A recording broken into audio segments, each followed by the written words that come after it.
Time itself is a silence.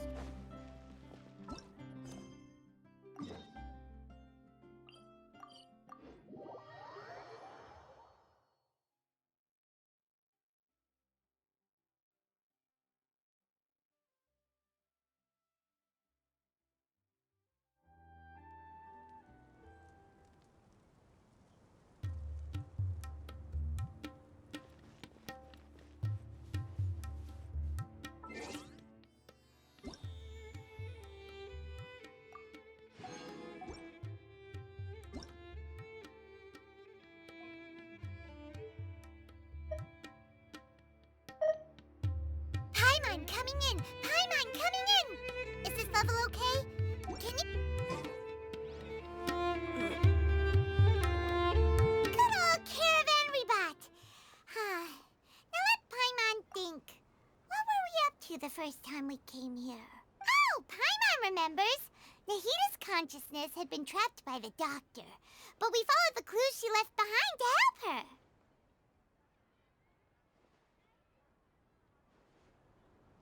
So much time has already passed since then, and it seems Sumeru's changing for the better now that Nahita's in charge, right? Paimon just hopes this peace will last a long time, and then Nahita won't have any more new problems to deal with. Yeah, guess you're right. We somehow always find ourselves right in the thick of it. Who knows what will happen next? Come to think of it, maybe it's all because of you. Maybe you're just a magnet for trouble. Huh?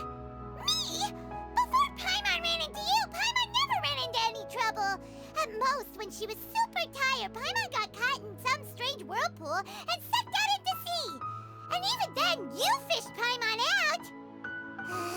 Anyway, for Nahita's sake, maybe we should think about heading to our next destination for now. Ah, look who it is. Running into you in a place like this? I can see you two still love wandering around. Oh, it's Dia! Since when are we just wandering around? We're usually taking care of some serious business. Even though it may have nothing to do with our journey. But never mind that. What brings you here? I just finished a commission in the desert for a usual client of mine. Nothing too interesting. Just escorting a shipment of goods. I'm on my way to report back.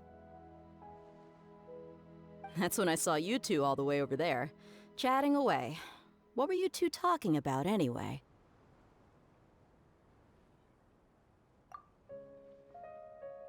Huh? You serious? Can't say I saw that coming. But you are travelers after all. I guess you'd never stay for too long in one place. Bumping into you like this will become a rarity. I'm starting to feel sad just thinking about it. Hey, how about I gather a few mercs to escort you two? What do you say? Thanks, but no need. Oh, Paimon had no clue you'd miss us so much. But don't worry, we'll come back to see everyone when we get a chance. Sounds good. All you need to do to get to Fontaine is cross this stretch of desert and navigate some waterways. Knowing you two, I'm sure it won't be anything you can't handle. So, when are you leaving?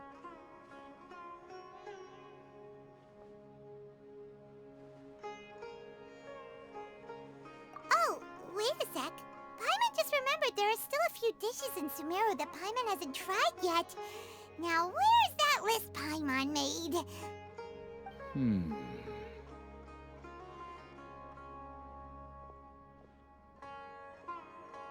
I see. Guess you won't be needing a going-away party or anything. It's sad enough to see you go like this. Though, now that I think about it, Sumeru wouldn't be what it is today without you. Seems true heroes always prefer leaving quietly. By the way, should we go say bye to Nahita?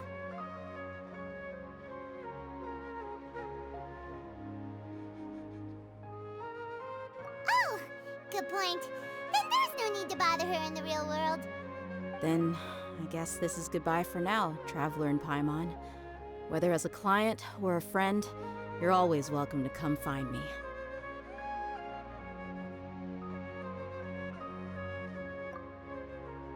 Goodbye, Dia. Bye-bye, Sumeru.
all that sand and water, we finally made it! Oh, this must be Fontaine's port. Wow, everything looks so advanced in Fontaine. Paimon's heard that the industry here is extremely developed, and there are all kinds of unusual machines.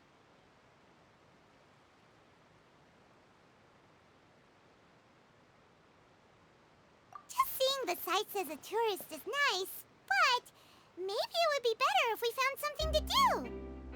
What do you think? Good idea! Nahida gave us loads of useful information. Seeking out the 7 is probably still our best source for information at this point.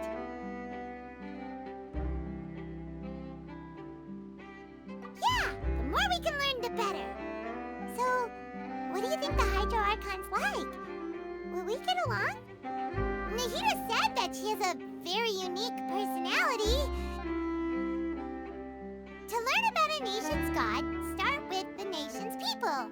There seems to be some locals talking over there. Let's go see if we can join the party.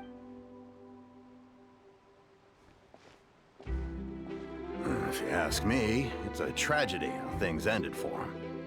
Clearly, he was a pretty decent person. Yeah, I didn't expect that kind of ending for him. I thought he would at least fight on a little longer for his family. I was expecting a sudden plot twist, but it's a pity that it never happened. Excuse me. Can I help you too? I couldn't help. Hi. We're travelers new to Fontaine, and we had something we wanted to ask, but you seem to be really busy talking about some kind of play, so... Play? Oh, no. We're talking about something that really happened. Really? Like, a real trial? Well, good tales are often based on true stories, aren't they? And what you see in reality may also be someone deliberately putting on an act while harboring ulterior motives. Whether something is true or not simply isn't that important. The main thing is whether the story being acted out on the stage is splendid enough. Oh, but it looks like you're not from around here. You probably don't know that the Fontaine Court of Justice is called the Opera Epiclese. But, shouldn't court cases be treated a little more seriously than that? No worries. Other visitors to Fontaine have wondered the same thing. You could say that we just don't want to waste the moving stories behind those cases. And as for your worries about whether the cases are treated with due reverence, we have the absolutely just and honorable Chief Justice Neuvillette, as well as the Oratrice Mécanique d'Analyse Cardinal, a machine created by the Archon.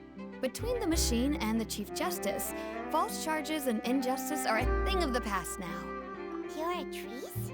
Is it some kind of machine, too? Oh, Paimon's curious. Wait. Paimon almost forgot to ask you our question. Do you know what we should do if we want to meet the Hydro Archon? Oh, that's easy. Just go to the Opera House.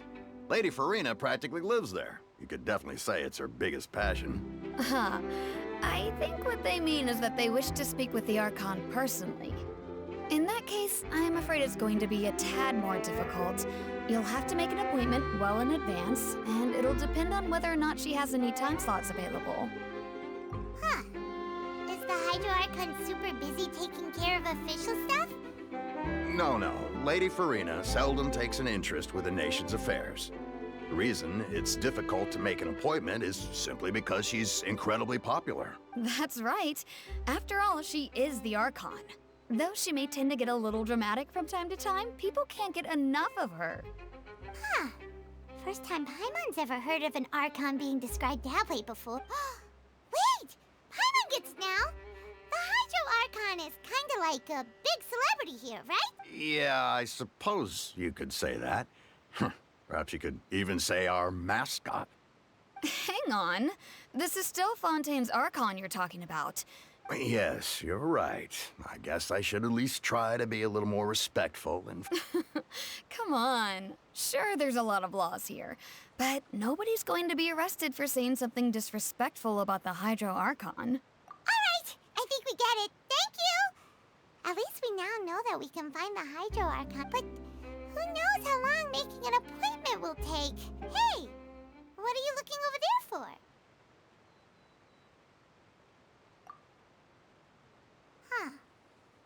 something's the matter. She isn't going to jump into the water, is she? Maybe we better go check on her.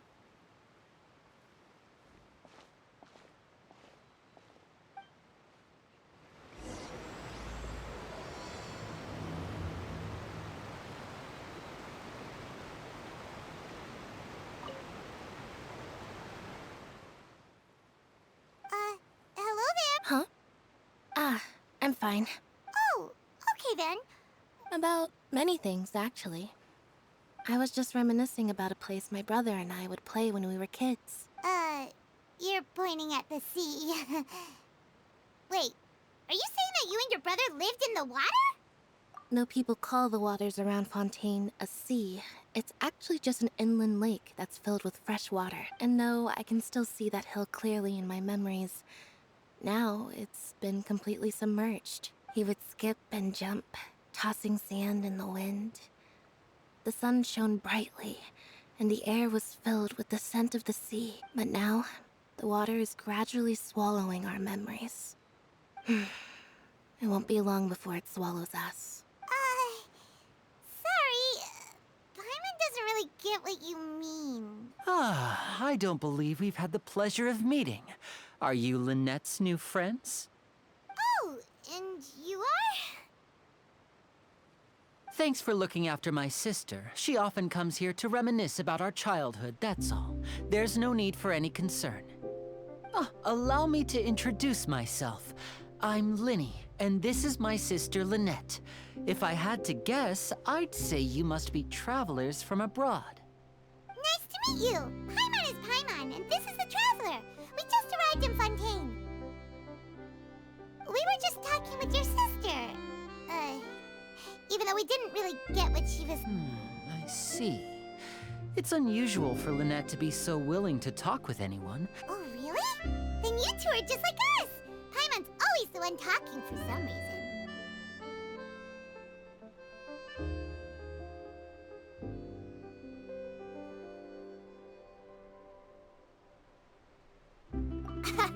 So that's how you think it is? I also think my brother can be too talkative at times. Seems you were right, Paimon. So, what did Lynette mean just now when she said that the water is engulfing your memories? Oh, that. It's from a prophecy that's been circulating in Fontaine for some time now. Well, I suppose prophecy isn't exactly the right word, because that implies a certain amount of uncertainty. Where to begin? Let's put that question on hold for a moment. We still haven't formally greeted each other yet, have we? Did all the introductions earlier not... Hello, traveler.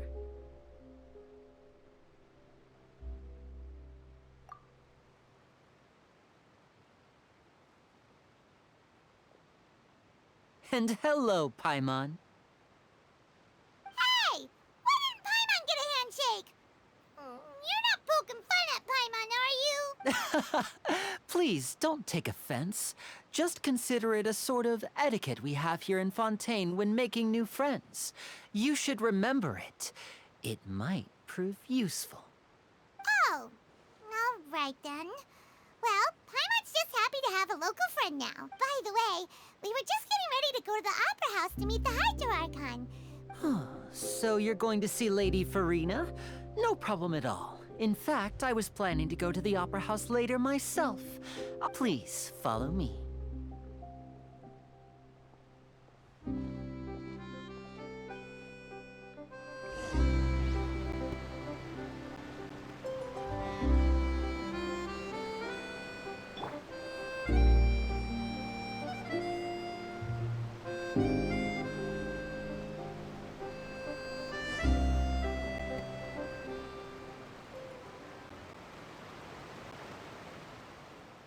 You said you were going to see Lady Farina?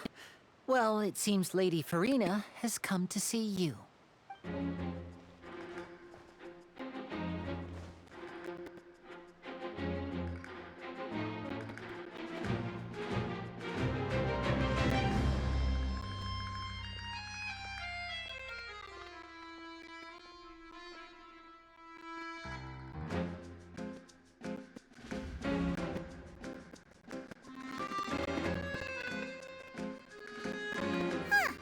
So, she's the Hydro Archon?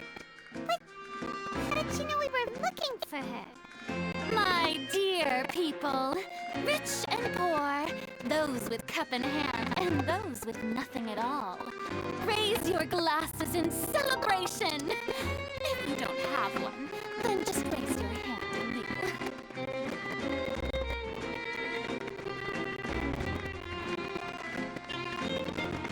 As you can all see, 2 unfamiliar travelers have arrived in our nation. Come, let us make a toast in honor of this traveler and her companion, who have journeyed here from distant lands.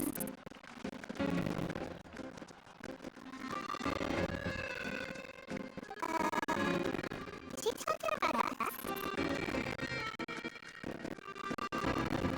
I've long heard of the joyful chaos left on your way as you visited other nations. But I welcome you nevertheless. No, I come to receive you personally. There is your insignificant powers. I am God, and I will never entertain the notion of such meaningless weariness. You can be rest assured, I see clearly your sincerity. Of course, seeking an audience with me is the most sensible thing to do. It will allow you to truly behold my power and witness my authority. Intelligent people always gather under the correct banner. I, Focalor, hereby welcome you to the nation of Hydro and acknowledge the value and significance of your trip. Now, you may rejoice in this. Yeah, Paimon still can't believe it. Feels like we've only been here for a few minutes. But the Hydro Archon's entrance was, Miss Hydro Archon? How did you know we were coming? I see. As Outlanders, you inevitably lack even some of the most basic understanding. Don't forget that even the gods can be divided into the mediocre and the excellent. You had best stop and consider.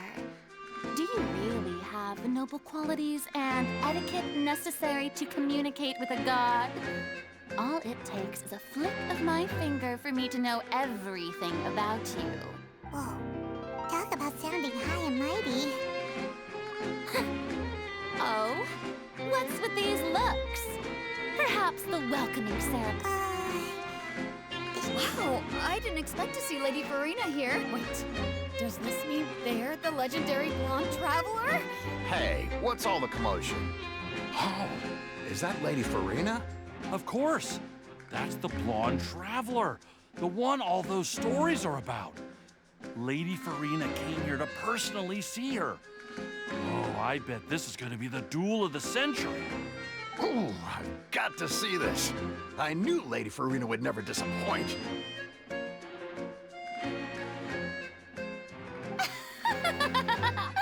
Yes, but don't get too excited now. My dear believers and spectators alike tend to get quite rowdy, and despite the noise, I've come to tolerate all their ruckus.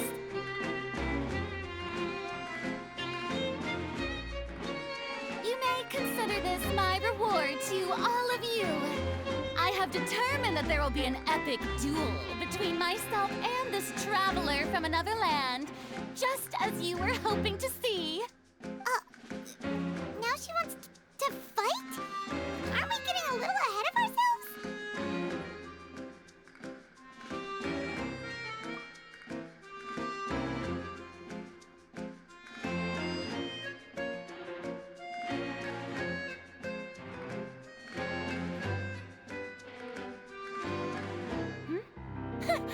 Are you not afraid? Might I remind you that this is a duel? What are you trying to do, traveler? Provoking a god in front of her people? Stand down, Florend. I admire her bravery. Few have the courage to draw their sword against a god. She is obviously a true warrior. Unfortunately, people nowadays only crave to be thrilled, and And a mere duel will not slake their thirst for excitement. Huh. Yeah, she's right. Just a duel wouldn't... On Araneus, criminals are always requesting duels to defend their honor. I'm getting a bit old, to tell the truth. You see. Then, as the god of justice, I shall face this traveler in another kind of duel. A duel in court! All right! Now that'll be worth seeing! Right. This is Fontaine, after all. Why do you care so much about the crowd's reactions? Besides, how exactly do you plan to have a duel in court? You mean you're going to put us on trial? Oh, we have reason to put you on trial. It's obvious, isn't it? According to Fontaine law, no one is permitted to release any flying objects within Fontaine city limits during the first 3 days of each month. You are clearly guilty of violating this law, no? Oh, so that's what they've done wrong. You call that obvious? What kind of law is that? Precisely! Now, if you two have no objections, then, in the name of the Hydro Archon, I order your arrest. My apologies, Lady Farina. I don't mean to spoil the fun. But if you would allow me to interject, I don't think that Paimon here meets the definition of a flying object. You tell her, Linny! Finally, someone who's not crazy. How can Ah, great magician Linny, my beloved. As a magician who just rained on your parade, I naturally should shoulder the responsibility of saving the show. So, with such an audience gathered here,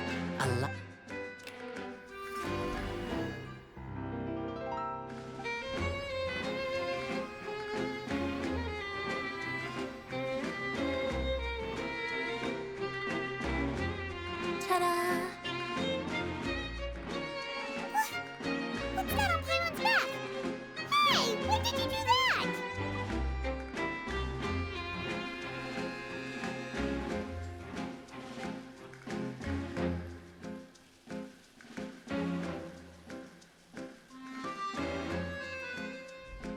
there. As you can all clearly see, Paimon should be classified as, well, something like a balloon. This rope has been in the traveler's hand all along. It was just that no one could see it before. Huh? You call that magic? You've got to be joking. I thought it was pretty good. Huh. I'm not sure what to think. It's... Amusing. Very amusing, Linny. Performance? You see all this as a performance? In which case, consider the matter of your trial resolved. The god that, when there are valid grounds, I will not only judge travelers from abroad, but even the gods of other lands. I look forward to seeing your upcoming performance at the Opera House, Mr. Linny and Miss Lynette. That's enough for now. Toodle...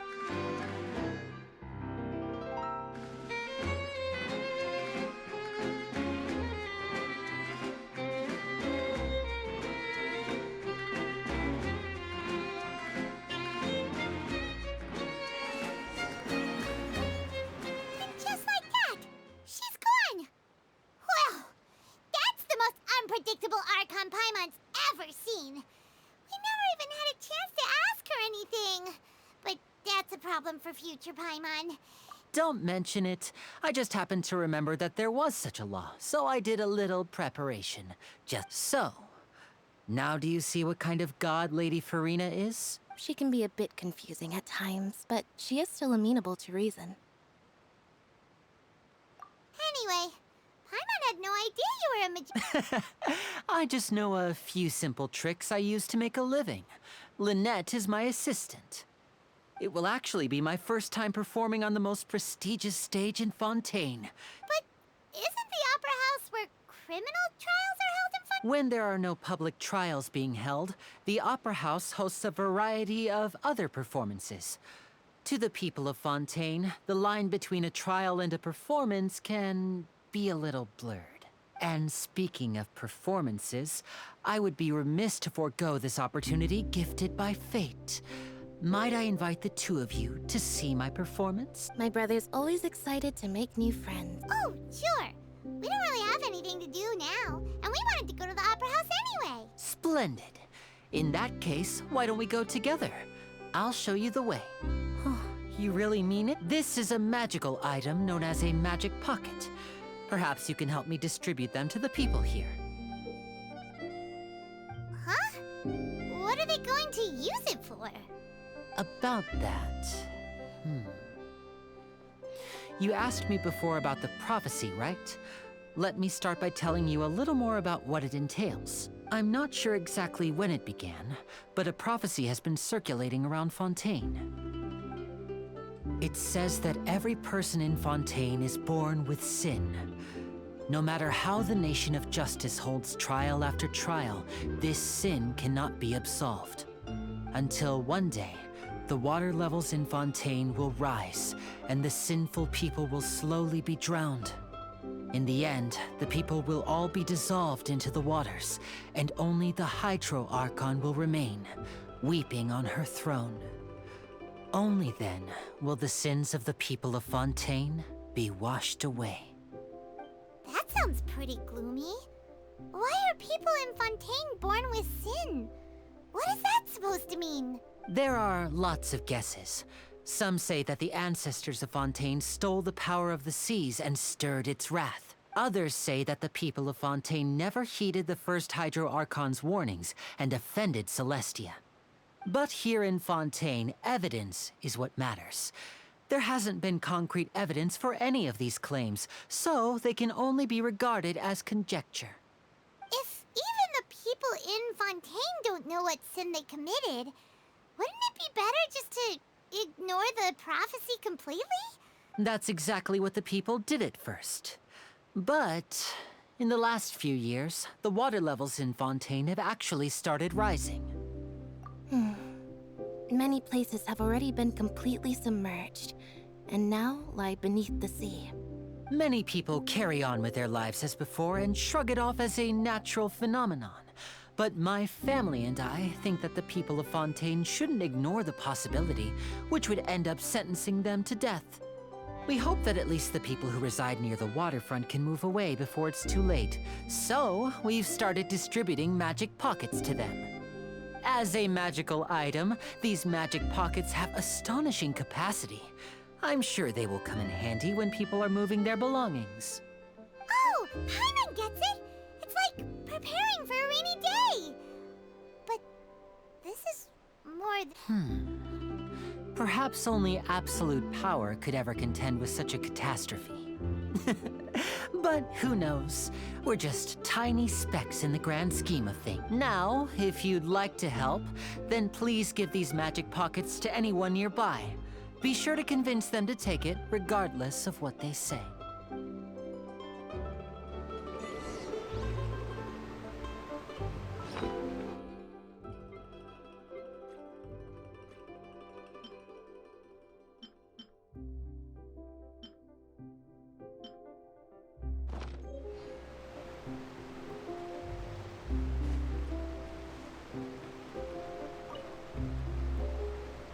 So you're the blonde traveler. Oh, a magic pocket? Seems you really thought of everything. Thanks.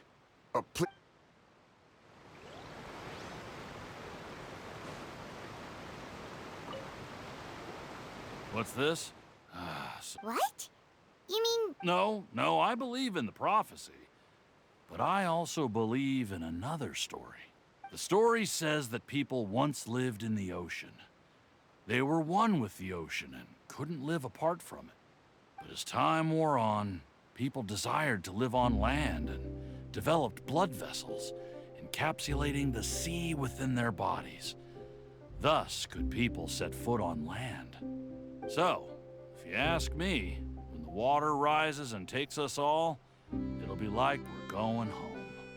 Oh, we hadn't heard that one before. But can't live underwater. All right, I'll take it. I guess I just feel that being dissolved into the water doesn't necessarily mean death.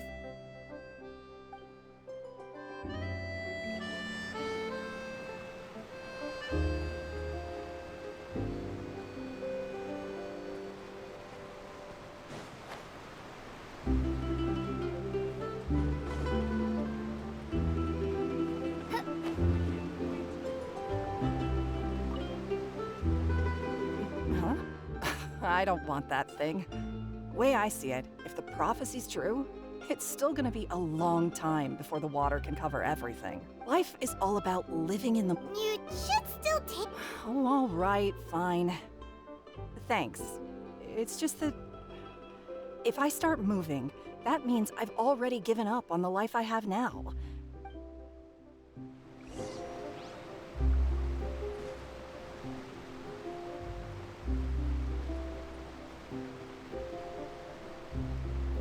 Oh? You already handed out all of the magic pockets? That was fast. So, what did people have to say? I bet you heard some... Yes, but that will change when... Is there anything else you need to do? Yes, one last thing. I have the magic pockets made by a workshop in the court of Fontaine. Since we're out and about, I was thinking about bringing him some more materials. So, you want to collect materials? Oh, that would be much appreciated.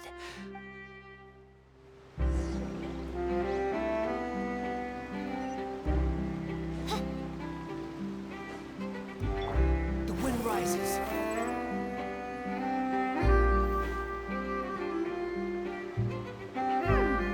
It seems we have to use hydro to collect for maritime flowers.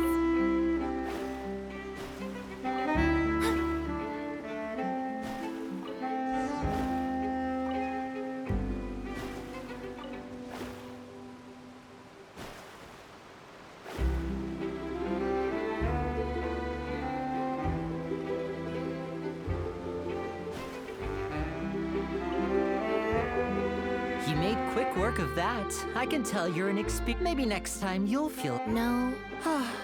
Fine. Though the performance is still a long way off. So, we're going to the court of Fontaine before we head to the opera house?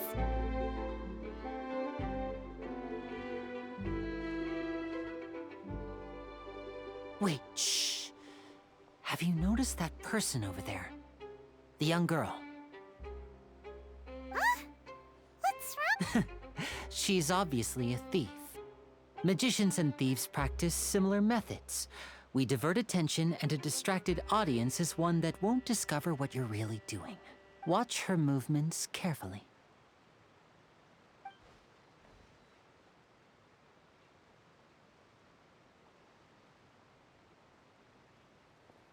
Oh, he's right! Shh, keep your voice down. We need to think of a way to catch her, but it seems she's very alert. Perhaps we should split up. You two can ride the lift over there and wait up top. I bet that'll be her escape route if she tries to run. All right, let...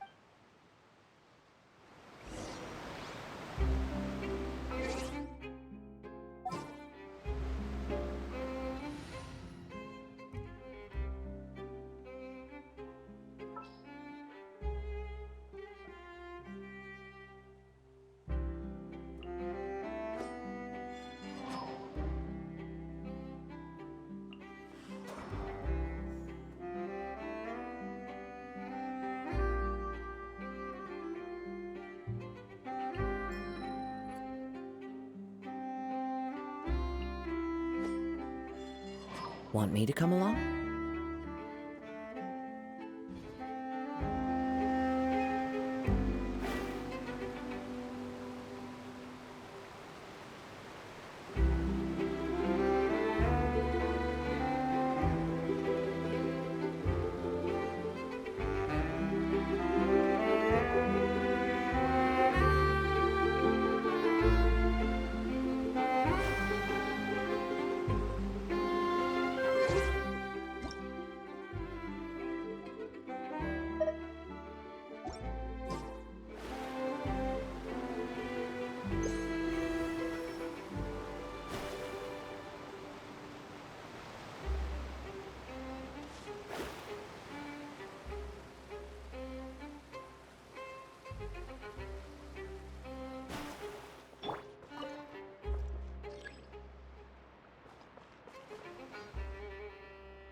our leaves around. And I know just the tune to...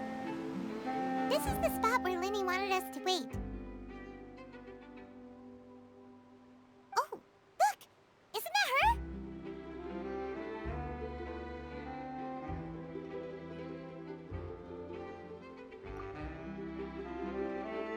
Oh no! Did she notice us? What should we do? Should we chase her?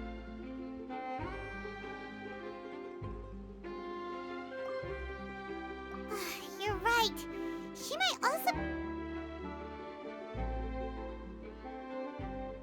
Nothing's happened for a while now. Paimon wonders if Linny caught the thief.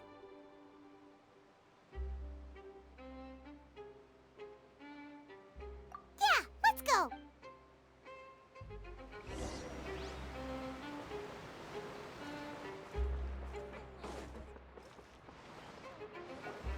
Are you sure that's all she took? You should check to make sure you're not missing anything else. No, that was all. Oh, I can't thank you enough. Anyway, I should be going now. Oh, were you returning what the thief had stolen? That's right. Pity I wasn't able to catch her. She distracted me by dropping the thing she stole on the ground. By the time I looked back, she was already... I saw the general direction she went, but Linny twisted his ankle, and I needed... Oh. I'll be all right. It's just a twisted ankle, that... If you want to play at being a hero, at least try not to get hurt doing it. You're right, you're right. I have to admit, but at least we were able to get the stolen items back. What a slippery little thief! All right, let's put this little detour behind us. We should...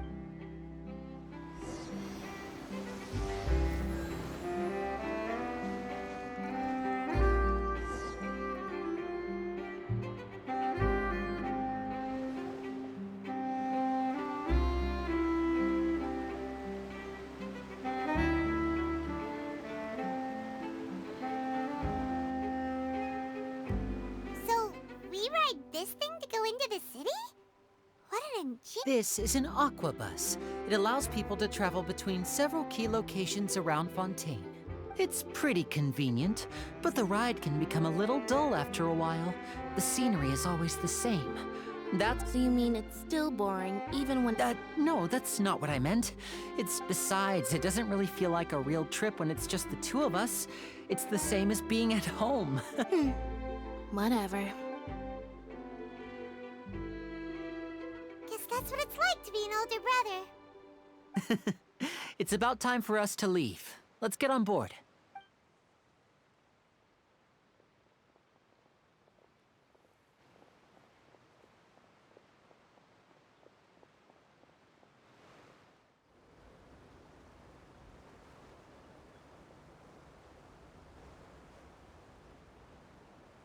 Oh, excuse me!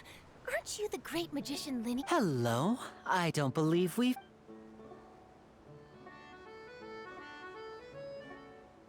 I'm Charlotte, a reporter for the Steambird. Nice to meet you. From the Steambird, huh?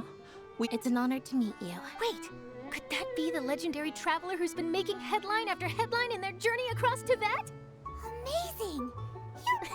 I wouldn't be much of a reporter if I didn't know who's who. Wow, today must be my day. Who knew I would end up on the same boat as so many VIPs? Could my vision finally be showing me some favor? So, Charlotte, what do you usually report on? Well, when there isn't any breaking news, I mainly cover the trials at the Opera House. You can still manage to keep readers' attention as long as you tell things from a clever enough angle. For example, reporting on how a scammer once deceived vulnerable girls into relationships, or how a financial criminal was once so poor that they ate a single piece of bread for 5 days. That's fine and all, but what I'm really after is exclusive, sensational news pieces that could shake the country. These smaller stories are a waste of my talents. Oh, I just remembered. I've been following a case lately. Well, a series of cases, actually. You mean the serial disappearances of young women case? That's right. These stories are the talk of the town right now, and it's probably the most mysterious case we've ever seen. If I'm the first with a draft ready to publish when the case is finally cracked, when that happens, I bet all the other reporters will shed tears of envy. So, what is the serial disappearances of young women case? That's right. The first missing girl case happened almost 20 years ago. And ever since, after a period of time, another girl disappears.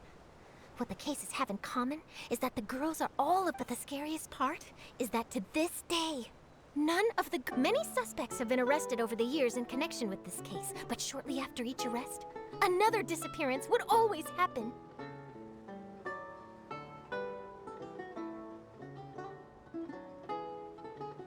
Yes, it's possible. But either way, I believe that every case has some precise truth behind it, waiting to be exposed. Yes, I agree. And at the very least, the family of those missing girls deserves some sort of explanation. I just imagined for a second what I would do if Lynette were to suddenly disappear. I'd pay any price to get her back. Please don't imagine that, Lenny.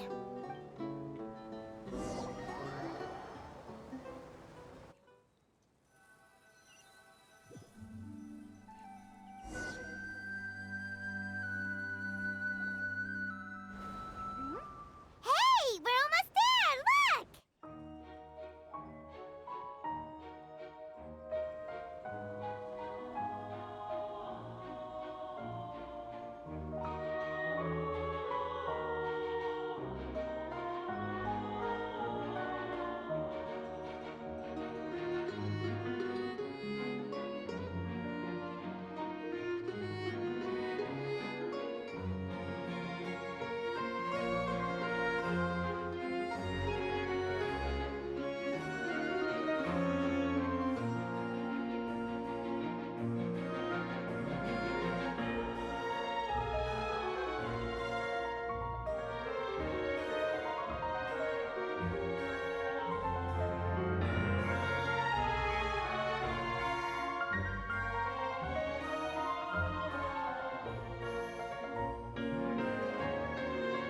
Well, I really enjoyed chatting with you.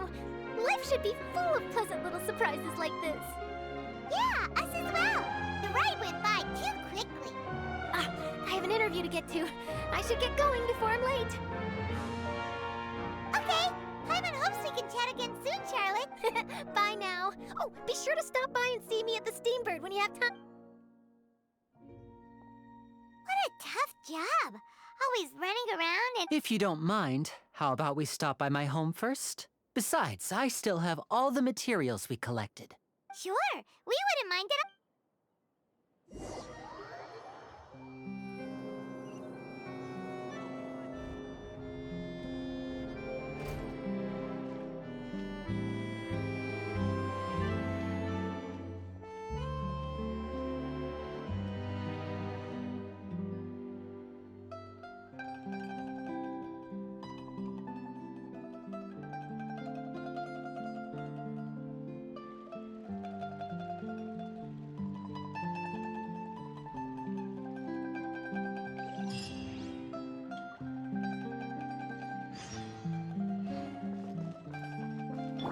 Behold!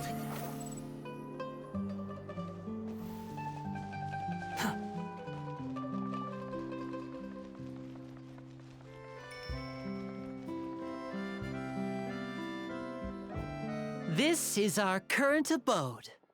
Ah, Fremine, you're home. Where did everyone else go? Oh, they all just went out a moment ago. I see. Everyone is getting busier now that Father will be returning soon. Allow me to introduce you to my little brother, Fremine. He is a phenomenal diver. Hello. Nice to meet you. Paimon is Paimon, and this is the Traveler. Oh, you sound very proud to have a diver as a brother, Linny. Linny, could you come here for a moment? What is it, Fremine? Do you have something to tell me?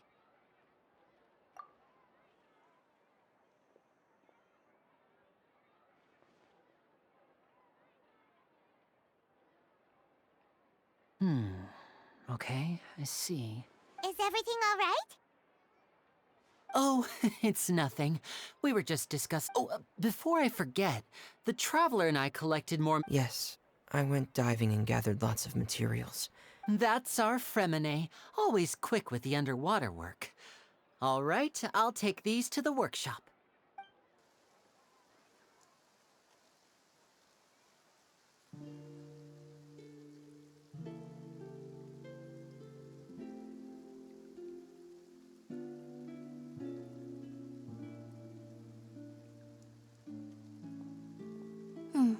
Looks like rain. Oh, you're right. But wasn't it clear and sunny just a moment ago? Fontaine's weather sure is weird. I'm afraid that's just how it is here. It often rains on days where there are trials being held in the Opera House, but don't worry, it'll clear up soon enough. What's wrong, Fremine? There's a legend about the rain that I tend to believe.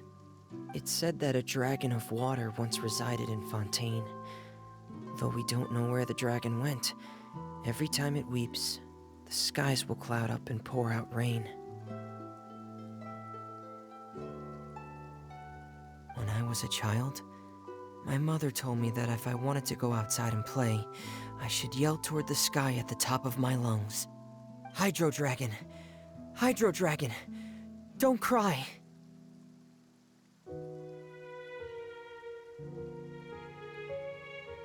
If it's an elemental dragon, then having the power to make it rain wouldn't be very unusual. Let Paimon try something. Hydro Dragon, don't cry!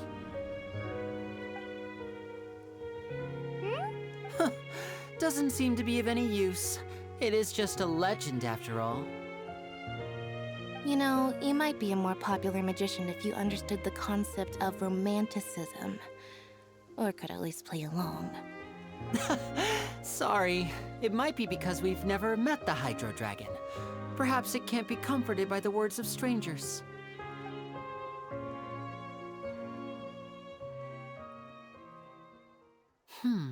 It rained for longer than I suspected. Oh, it's already getting late. Was there something you needed to do, Linny? Yeah, some preparations for the show at the Opera House. I need to find a way to catch the last aquabus of the day. On the day of the performance, just ride the aquabus to the island of Araneus. I'll have Lynette meet you at the fountain in front of the Opera House.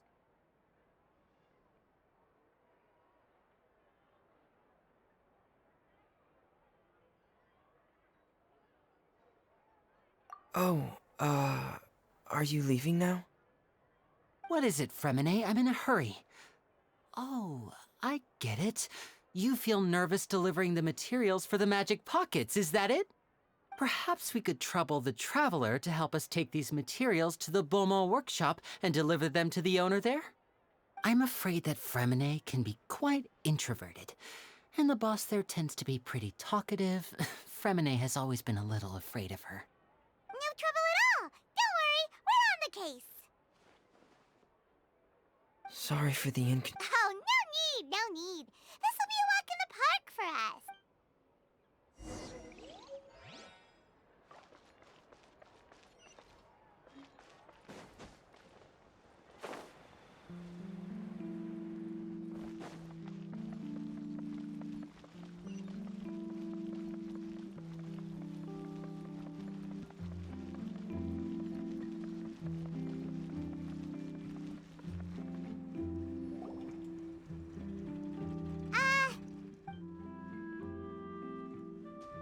Oh, hello there. New customers? Looking to buy, or do you need something made? Or perhaps... Oh no, we're just here to deliver some materials. Ah, these must be for Magic Pockets. No need. They've already prepaid several batches worth. When they told me what they'd be using them for, I even offered them a discount. But they insisted on paying the full amount, saying that I had a business to run. It seems both their hearts and their pockets are made of gold. Whoa. So, is Linny actually loaded? I can't say for sure, but who knows? Maybe there's good money to be made being a magician in Fontaine. Hey! Is this machine what you use to make stuff here? It looks really advanced. Why use your hands when a machine can do the work? It would be a waste not to use the latest technology. And wasting is a kind of crime. But where does a big machine like that get its power from? Well, it's a little complicated. I'm not sure I can put it in layman's terms for you. But basically, everything we usually use here in the city is powered by indemnitium. It's a type of energy that's produced from trials. Huh? How can trials produce energy? Well, I'm not completely sure of all the details myself, but basically, when a trial is in session, the Oratrice Mécanique d'Analyse Cardinale harvests people's belief in justice and converts it into energy to be used all around Fontaine. So that's what its other function is?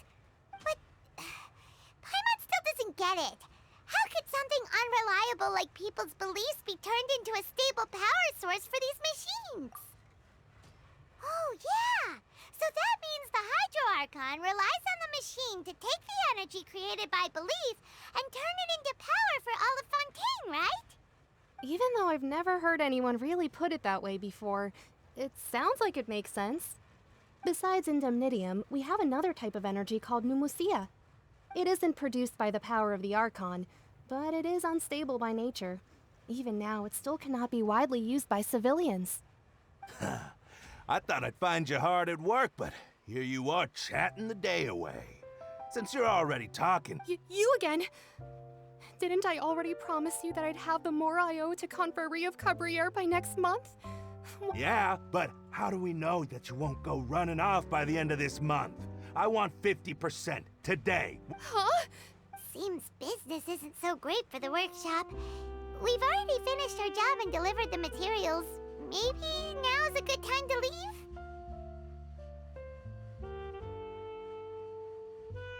Hey, hold on!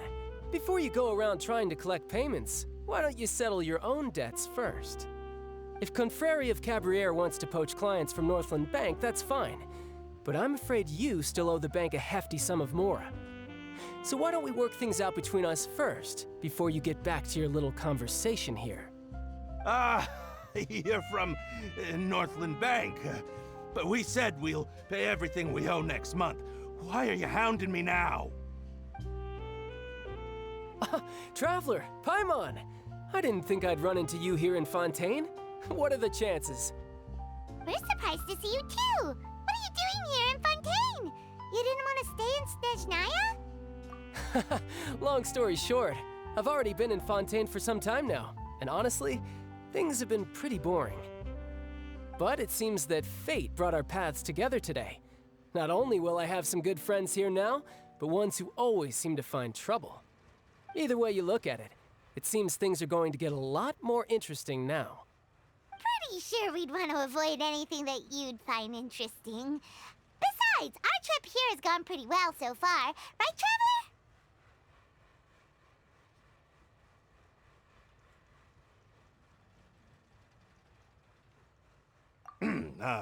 Hey, you, Northland Bank boy. Aren't you forgetting something? Don't interrupt. It's not often I run into the Traveler like this. Why don't you wait for me over there for a while? You kidding? Aren't you the one looking for us? You really expect us to... Listen to me, boy. If you want your mora, fine. Why don't you come and take it? Hey, I just said not to interrupt. Oh, by the way, Traveler, the last time I took Tonya and Tusser ice fishing, Tusser said... Hey! That's way over the line! All right, boys! Let's see who has to pay up now! Can you at least let me finish one sentence? Fine. Though the bank told me not to get rough with our client, you're the ones who started it. This is an act of self-defense. You two will have to be my witnesses, okay? I'm sure this won't take long.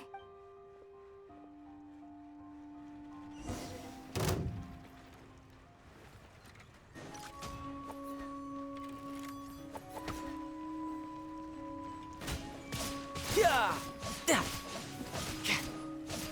Yeah! Shouldn't let your guard down.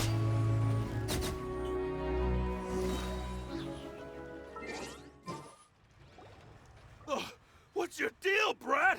How are you so strong if you're just a staffer from Snezhnaya's North? Oh, now you notice. It's a little late, don't you think? Just make sure you understand that you don't mess with Northland Bank.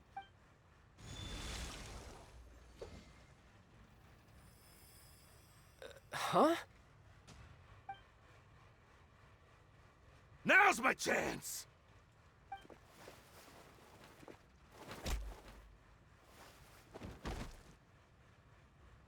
Huh. That was weird.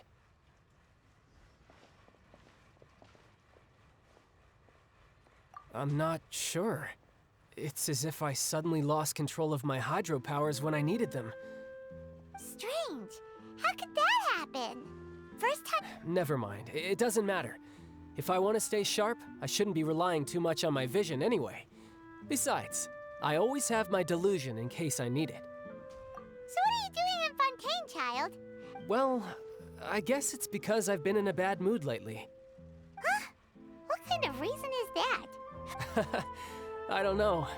Maybe I still have a lot to learn about myself, but recently, there seems to be some sort of restless power stirring inside of me. And I don't know why, but every now and then I feel like I'm in a terrible mood. Maybe you losing control of your vision just... That is a possibility. I can't remember if I ever mentioned it before, but when I was 14, I fell into some unknown abyss. It was during that time I learned nearly all of my abilities. The one who took me under her wing and taught me was named Skirk.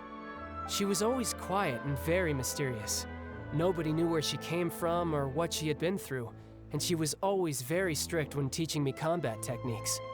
One time, I asked her why she was willing to take me on as an apprentice. From what I could make of her answer, it was because I had awakened it, and traces of it remained on me. She said that all my combat training would be useful in the future.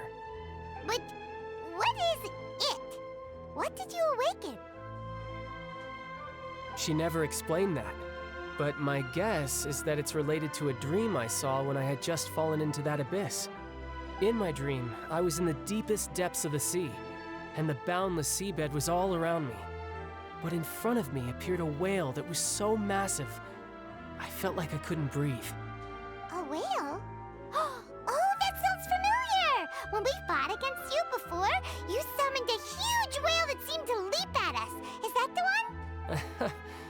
That's just an abstract form of a whale that I create using my elemental powers. It takes that shape because the scene I dreamt of the whale has always been stuck in my mind. I'll never forget it. So you used the whale as inspiration for one of your moves? Huh. Seems a little twisted to Paimon. So why don't you just go ask your master? Maybe she knows the answer. You make it sound so easy. Ever since the incident I experienced there, I've never stopped searching for Master Skirk and that unknown abyss. But it's been years now, and I've still found nothing. There isn't even a trace of the place where I remember falling into the abyss. Oh, it sounds like some kind of ghost story. Yeah, I'm out of leads at this point, but there's nothing more I can do. It seems that strange encounters in this world tend to be elusive like that. Oh, seems the time really flies when I'm talking with you. I just remembered— What? More work for the No, it's more of a personal appointment. Lately, I've been sparring with some of Fontaine's— Official champion duelist? Yep. In Fontaine, before a criminal goes to court, they're given one chance to defend their honor by requesting a duel with an official champion duelist. The champion duelists are all-powerful fighters, so engaging in such a duel is regarded as a symbol of defending your honor. If a criminal— And the worst-case scenario is that you're simply killed in the duel. Though it's rumored that Fontaine has a death penalty, from what I can tell, no one has ever been officially sentenced to death. So really, the only people who opt to duel are those who have suffered a grave injustice in being accused. So, do many people actually get out of— Apparently, it's exceedingly rare for anyone to actually win. Besides, none of the champion duelists are to be trifled with, which is apparently the one I'm meeting today, Clorend, is the strongest of the champion duelists. I had been asking her for some time before she finally agreed to face me today.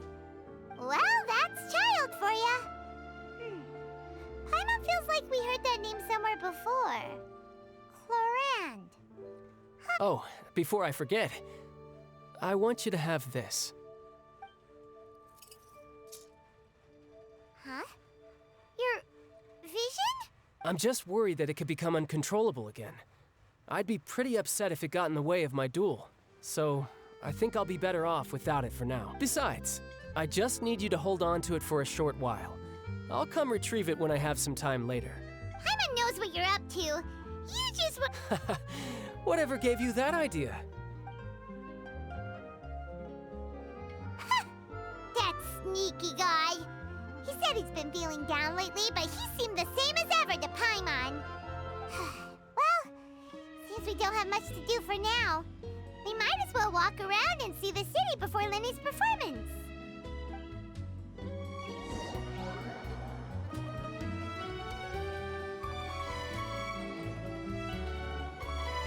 Wow!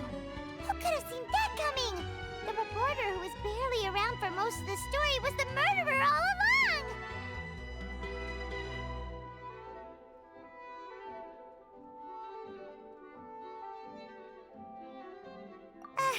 Sorry. Paimon was just surprised, that's all. The whodunit's here. It's so exciting to reach the moment when the mystery is... Oh,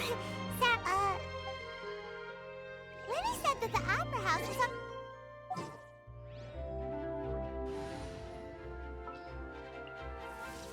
The campaign begins. Come on, don't keep me waiting.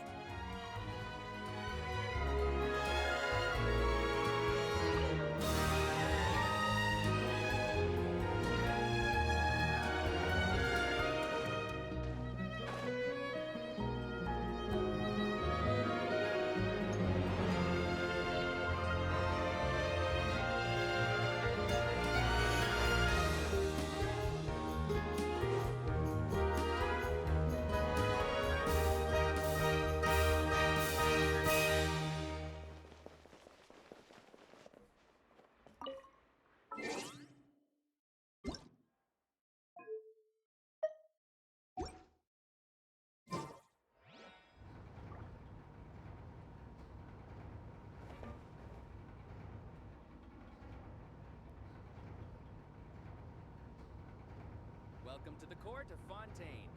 Please watch your step.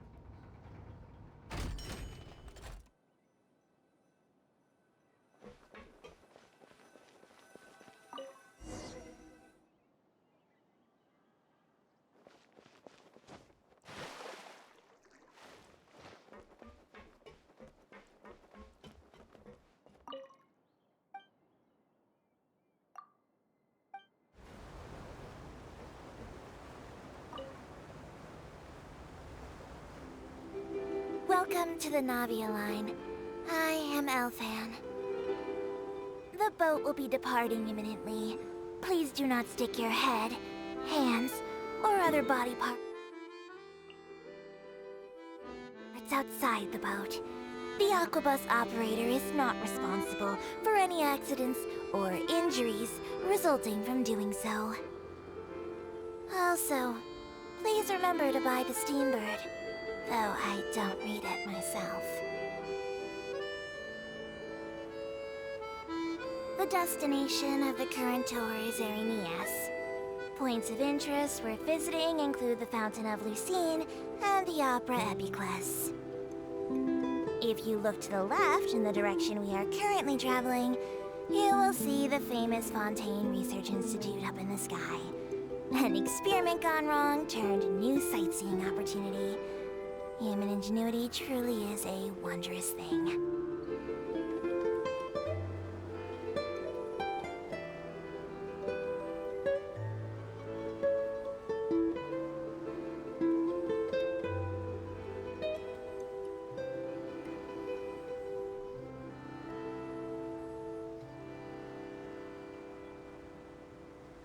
We are now approaching our final destination. Please be sure to bring all your personal belongings with you as you disembark. Even though I will take any forgotten items to the lost and found, the paperwork is rather annoying, as Melusine hands are not suitable for grasping pens. Please be careful when disembarking. It has been my honor to be your tour guide this trip. Thank you.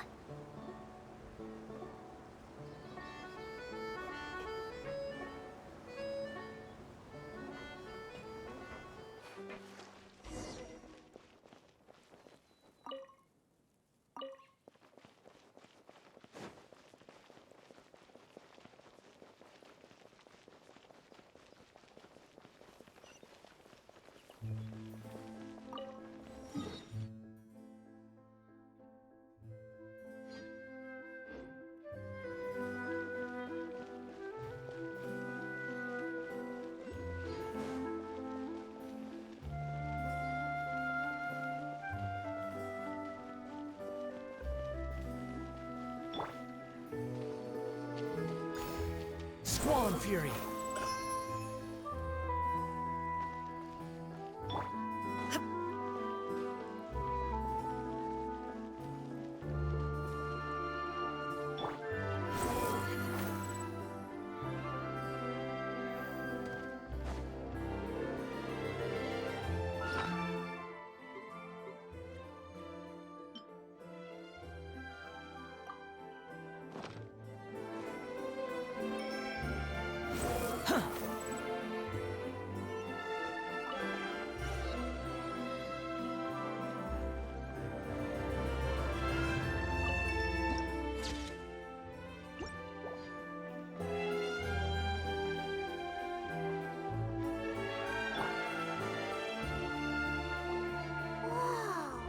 Now this is fancy!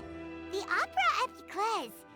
What a place to hold a performance! No wonder Linny and Lynette were looking forward to it. Huh. Looks like there's a lot of people standing around the fountain up ahead. Oh, Archon, please bless us with a bright and healthy child. We pray. I don't know why you always feel the need to ask so much. I'll be happy as long as our child is healthy and lives a peaceful life. I guess if they're our kid, then there's no doubt they'll turn out smart. Maybe this is one of the customs in Fontaine. Vache. What's wrong? Vache. Vache. No, Paimon didn't say anything. Are you hearing things? Welcome to the Fountain of Lucine. All the water flowing through Fontaine converges here. It's customary for newlyweds to come here and wish for children. Lenny... Right. What do you mean? There are a lot of people here right now. Hey, you're not trying to scare... I see. I might be able to tell you... In fact, you might not be imagining things at all. I suspect that what you heard is a result of your hypersensitivity to the hydro element. It's because of her sensitivity to the hydro element? When do you cry, Paimon? Wait, what? Just answer me. When Paimon's really sad? Oh, and when Paimon's super happy. Then you should understand that tears contain your most like I just mentioned, the Fountain of Lucine is where all the flowing water in Fontaine converges. Even the tears that fall to the ground will eventually gather here.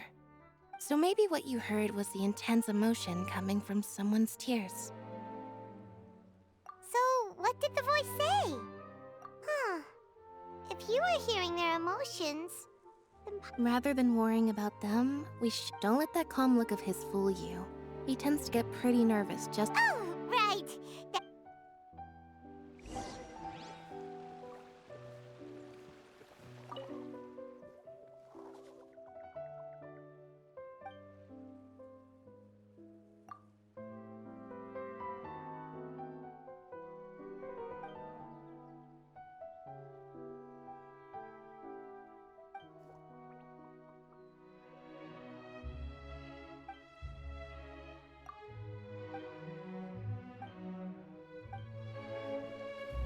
I wonder where humans come from.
You know, there are better ways to seek out our enemies than, well, standing here.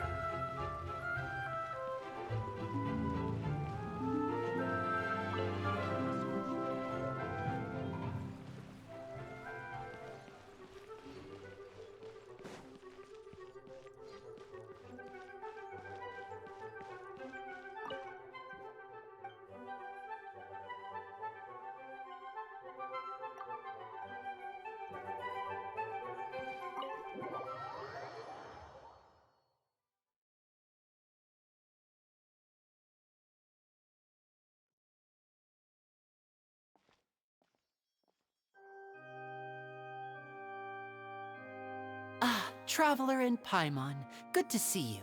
I knew you two would come. Are you kidding? We wouldn't miss it for the world! I can tell, judging by how early you've arrived. But you're actually right on time.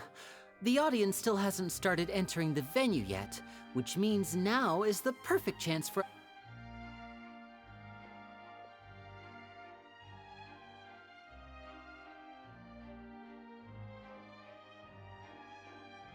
The Opera House has assigned seating, so you always have to make reservations. I've already reserved your seats, and here are your tickets. Ooh, front row seat! Don't mention it. There's no need to keep... Hey, Lenny! Could you come over here and take a look at this? Oh, I'll be right there. Seems there's an issue with the stage props over there. That's Cal, my assistant, calling me. Yeah, we'll just go to our seat.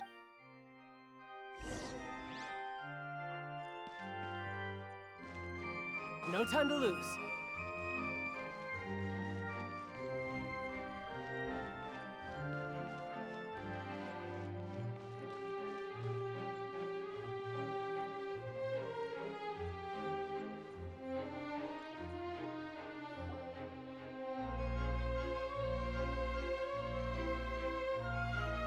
Oh, these should be our seats.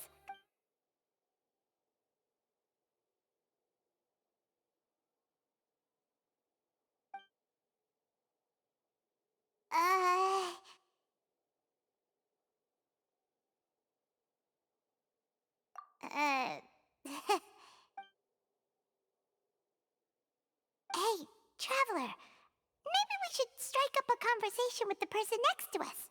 Ah, you little... Excuse me, I did not realize you felt awkward. I am terribly sorry. I would be perfectly happy to chat with you if that is what you would like. Oh, so you, wait, that's not it, Paimon's. Sorry, Paimon's the one who was being rude, talking under her breath like that. Oh, Paimon's got it. You're also here early and sitting in the front. Are you a friend of Linny's too? A friend, you say? Well, if Mr. Linney would like to be my friend, I would be more than happy to reciprocate.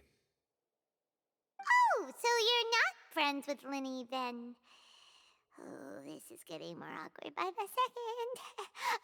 Paimon nearly forgot to make her introduction. Nice to meet you. Paimon is Paimon, and this is the Traveler. We just arrived in Fontaine. It is an honor to meet you two. I have heard of your deeds across Tevat. And as required by proper etiquette, I will also introduce myself. Oh, Monsieur Nervillet. What an honor it is to have you here to see my show. Ah, Mr. Linney. I should say it is in fact an honor for me to see your performance in person. Wait, Nervillet? I saw you all chatting just now, but it seems you still don't know who Monsieur Nervillet is. Allow me to introduce you to Fontaine's Chief Justice. That seat is always reserved for him. It wouldn't be too much to say that he's the symbol of justice and honesty here in Fontaine. Whoa! Sorry for being so rude just now. Paimon had no idea you were such an important person. No offense taken. Being Chief Justice is merely what I do for work. Nearly every person has their usual reserved seat, so I'm not so special, really. And by the way, I should probably let you know, even though I would prefer not to. There's someone sitting up there in the VIP seats that has been striking a pose for quite a while now. I believe she is trying to give you a most elegant and impressive first impression. So I think you should take notice of her sooner rather than later. Otherwise, she may become flustered.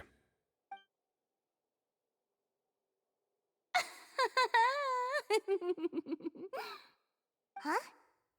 Oh, it's Farina, the Hydro Archon. Huh.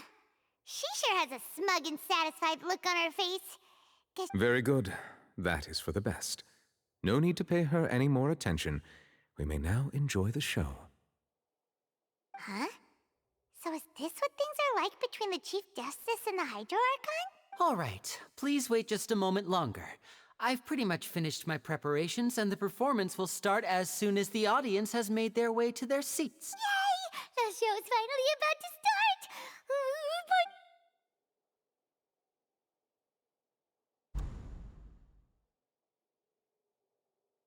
Oh, they're dimming the lights! The show must be starting!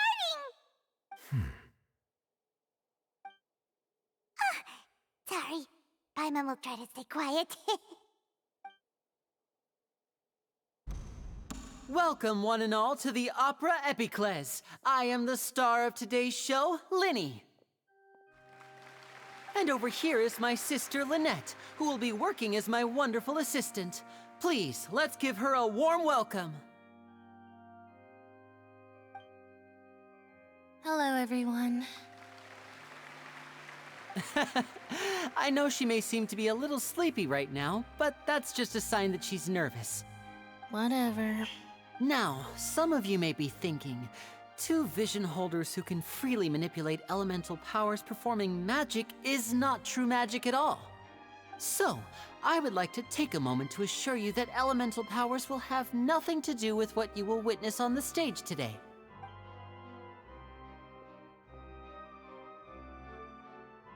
Both Lynette and myself have removed our visions for the show. That way, even the gods won't be able to help us. Oh, good point. That's what... Now, without further ado, let the show begin. I know you might miss her, but don't worry. She'll be coming right back on stage momentarily. Perhaps in an unexpected way. I'm sure she'll be stealing the spotlight soon enough. Oh, and before I forget, there's one more thing I should say. You never know what can happen in the blink of an eye. A magician's greatest skill is making things disappear or appear. The possibilities are endless.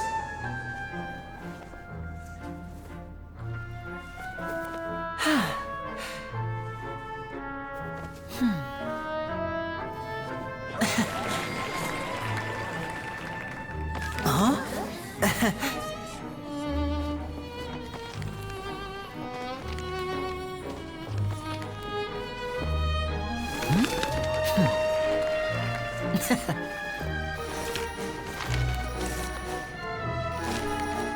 But this isn't what you came for. These little tricks, you've seen them all before. So it's time for something truly extraordinary, don't you think? This one's a little tricky.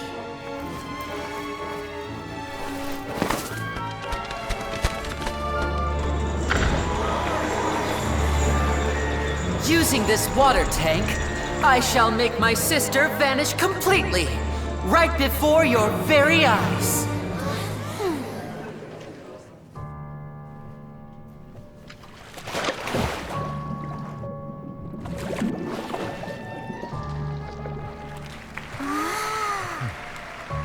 It's actually quite simple. She'll just turn into air bubbles and float right out of the top.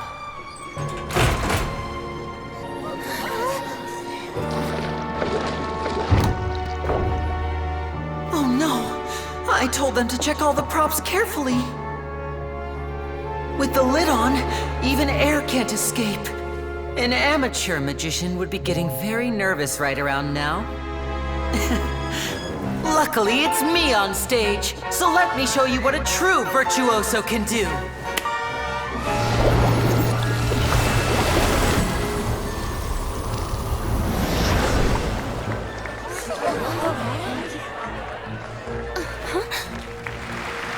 Lynette, are you still there? Don't go too far. We don't want to use up all our magic. Hi, I'm back. Whoa!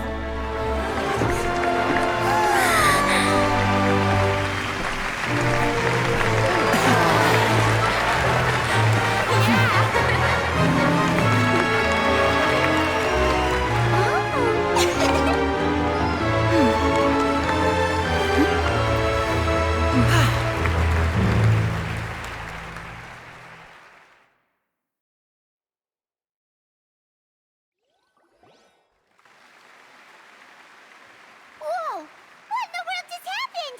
How did he do that? Wasn't Lynette inside the water tank? How did she disappear and then reappear out of nowhere? If we could see easily through his tricks, then that would mean that his skills are still lacking. To appreciate magic, you should focus on the show happening on stage, rather than getting caught up in trying to see that which has been intentionally hidden. Guess you're right. I'm gonna... Thank you, everyone. I'm glad you enjoyed that performance. But our magical journey has only just begun. The magic of transformation and disappearance can go far beyond what you've just seen.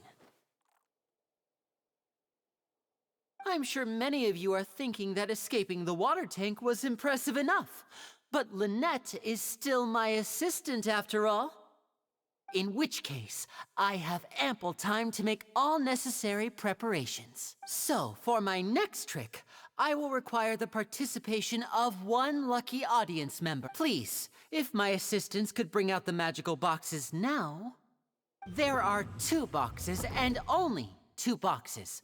One is here, and one is there in the aisle among the audience. I'm sure many of our clever audience members have already guessed our next magic trick. Our lucky audience member and I will each enter a magic box. Now please, everyone pay very close attention to the box you see here. Wow! Hey, do you think this is all magic tricks, or does Lenny have actual... The lucky audience member will be generated by this random number selector. It selects numbers entirely at random. Even I don't know who will be chosen to participate. Now then, let's begin. Let me see. Oh, row 7, seat 3. Congratulations! You now have the chance to experience magic firsthand for an entire minute. Please, come forward. My assistant will take you beside the magic box. I'm sorry, it might be a little cramped inside, but no need to feel nervous. We've carefully arranged everything for you to be as comfortable as possible. You don't need to do anything, but no matter what strange things may happen, don't come out of the box. If the magic is interrupted, who knows where you might end up? You might even find yourself in the Fortress of Meropide. Oh. All right. Before I enter the magic box, there is one more thing I need to ask the audience to do. Could you all give me a countdown? Like this. 60, 59, 58. I won't be able to see anything in the pitch black box, so I'll be relying on your voices to know when time... Oh, and no tricks now. If you quickly count from 60 in just 30 seconds, then I'll be in a tough spot. Ooh! Paimon kinda wants to count faster after hearing him say that! No, that won't do. I can see it in your eyes. You still can't be trusted. Let's practice together. Come on, repeat after... 60! 59! That's right, perfect! Keep it going. 54? 50? Why aren't you counting, Nervalette? I am counting in my head. I think things are exciting enough in here as it is. Merely a consequence of my identity and personality. Do not worry about me. Just enjoy the show. Oh, all right. You look so serious that... 40! 30... Mr. Linney, are you all right in there? Yes, I'm fine. I'm just double-checking the direction of the magic. It would be a disaster if we get sent to the wrong places. For example, midair right above the audience. Even though he's saying that, Lenny doesn't seem nervous at all.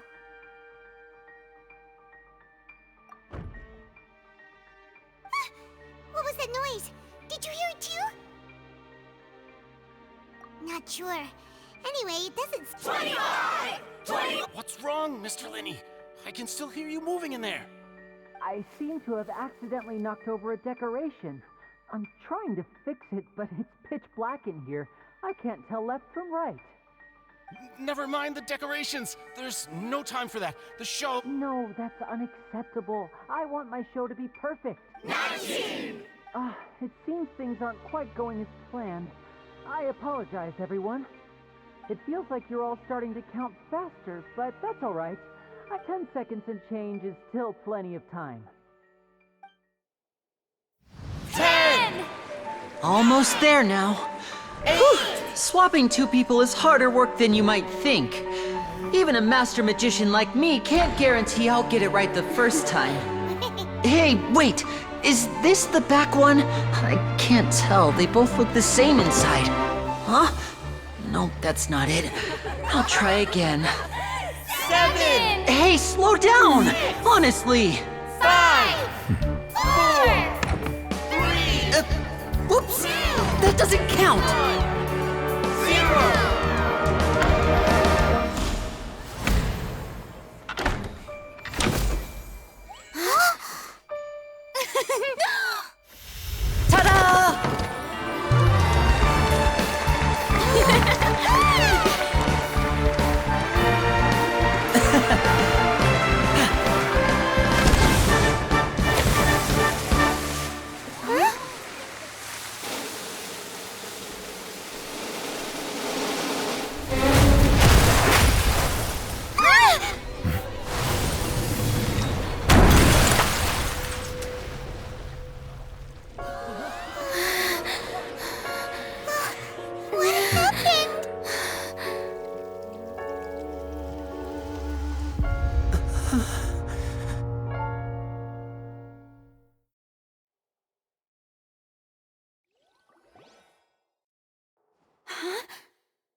Is this part of the show?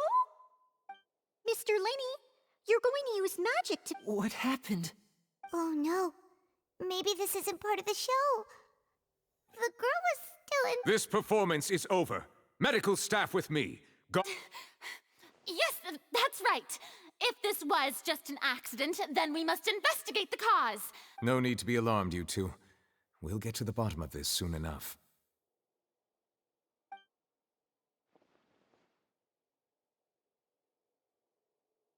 Unfortunately, the person who is in the magic box has been pronounced dead.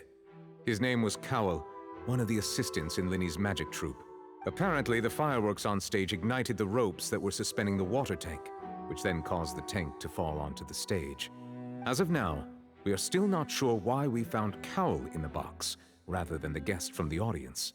And after an initial search of the area, the guards have confirmed that the girl is nowhere to be found. It appears that this incident was not merely some mishap with the performance, and there are many indications that it is connected with the case of the serial disappearances of young women. The serial disappearances? That's the case that Charlotte mentioned before! I know the truth.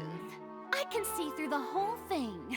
Really, using such a shallow and obvious mystery as his finale.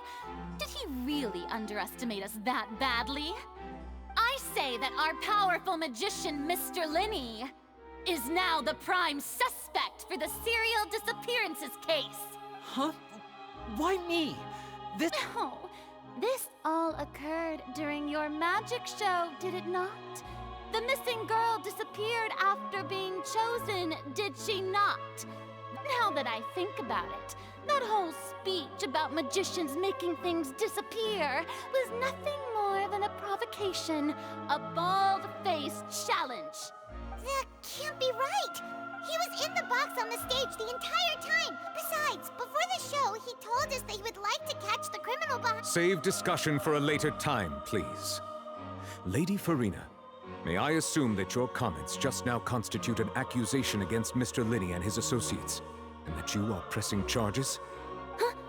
I just think that he...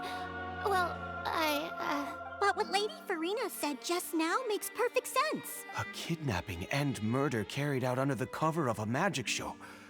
Lady Farina said it all. I mean, of course, my dear people. That's right. I mean you, traveler. You'll support Lenny, won't you? After all, he was the... Then there's no problem at all. But with Lenny's help, our little duel ended in a draw. So, no more draws. Between the two of us, there must be a clear winner and loser. And what better place to hold such a riveting showdown and decide the true victor than here? It wasn't a draw. I understand. Charges have now been pressed, and as such, a trial is in order. Well, Traveler, seems Lady Farina has set you in her sights. But putting her dramatic rhetoric aside for a moment, I would like to ask you, are you willing to act as Mr. Linney's attorney and defend him in this case? Very well. The trial will be held a day from now in the Opera House. Linney and his troupe are all potential suspects and shall remain within the Opera House. The audience may begin to leave in an orderly fashion once they have been cleared by the guards. A day isn't that long. Let's see what kind of case this big-shot outlander can build in such a short amount of time.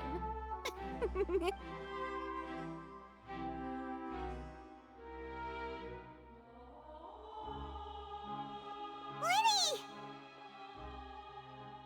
Sorry about everything that happened just now. Of course! Who wouldn't be scared? Yeah, I'm a little shaken up myself. I know you already claimed that you would defend me, but now it's just us talking. Tell me, do you think I could possibly be the murderer? Good to hear. I'm sure everyone sees me as the biggest suspect at this point. But if you ask me, the whole thing is mysteries layered upon mysteries. I don't know whether what happened there on the stage was purely an accident or not. And I don't know why poor Cal was in the box. As for how that girl chosen from the audience could suddenly disappear, I'm afraid I don't have any answers either. Even a skilled and knowledgeable magician like myself couldn't pull all that off in just 1 minute. Which is precisely why we need to investigate. As this book says, the impossible could not have happened. Whatever happened must have been that which is possible. Paimon bought them when we were reading at the bookshop in the city earlier. Don't worry, Paimon used her own savings to buy them. It wasn't from our travel funds. I think they look cute on you, You have good taste, Lynette. That's the right attitude. But with the guards watching our every move, it's going to be a good thing you agreed to be our attorneys. Yes, thank you so much. Yeah, just leave it to us. Oh, since we're going to start investigating, Paimon has a question first. Where did Lynette go during the performance? Ah, well, I'm afraid that would involve some of our essential trade secrets as magicians. The secrets behind our magic are past saving, Linny. I suppose you're right. The truth behind our tricks is going to be important evidence that will be weighted during the trial. 'Tis truly a pity. But if revealing our secrets will help you we should go somewhere else if we're going to discuss our magic tricks. Alright, let's go have a look while the investigation teams are still...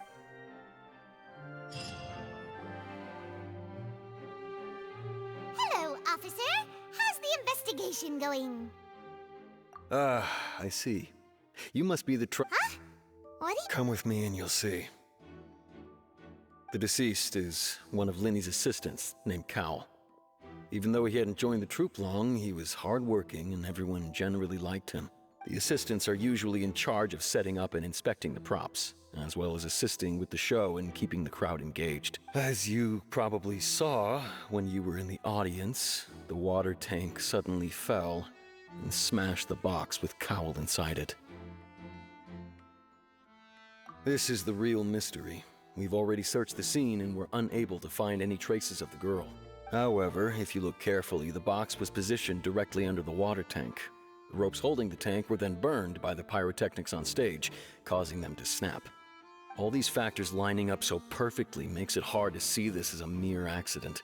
If anything, the more logical explanation is that the whole incident was intentionally planned, and Linny is the most likely person. But he doesn't have a motive. Are you both good friends of his? Well, you can't say we're good friends, but... So in just a short time, he was not only able to win your trust, but even I know there's no such thing as magic. the real trick of a magician. I've seen a lot of cases, and I can tell you that people are the least reliable kind of evidence. Sorry, I tend to be... Anyway, you may investigate this.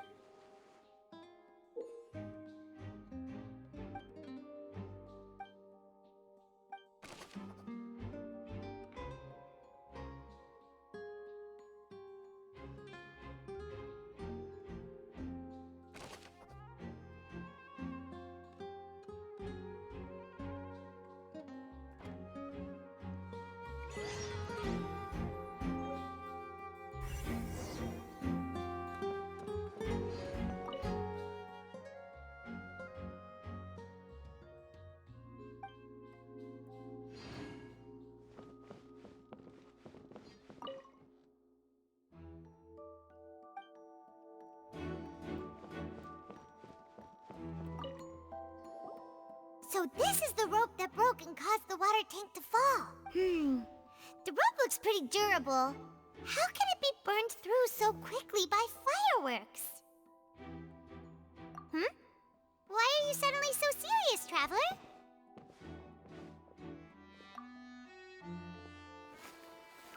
Whoa. Look! This bit is made from different material! Most of it was burned away, but there's still a little bit of it left. Huh. So if a rope meant to hold... Wait! Paimon should write a...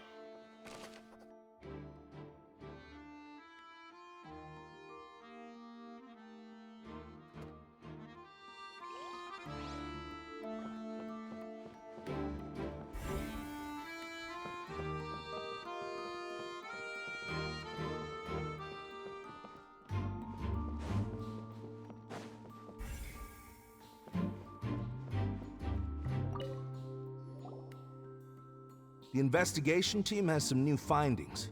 Turns out there's an issue with the random number selector after all.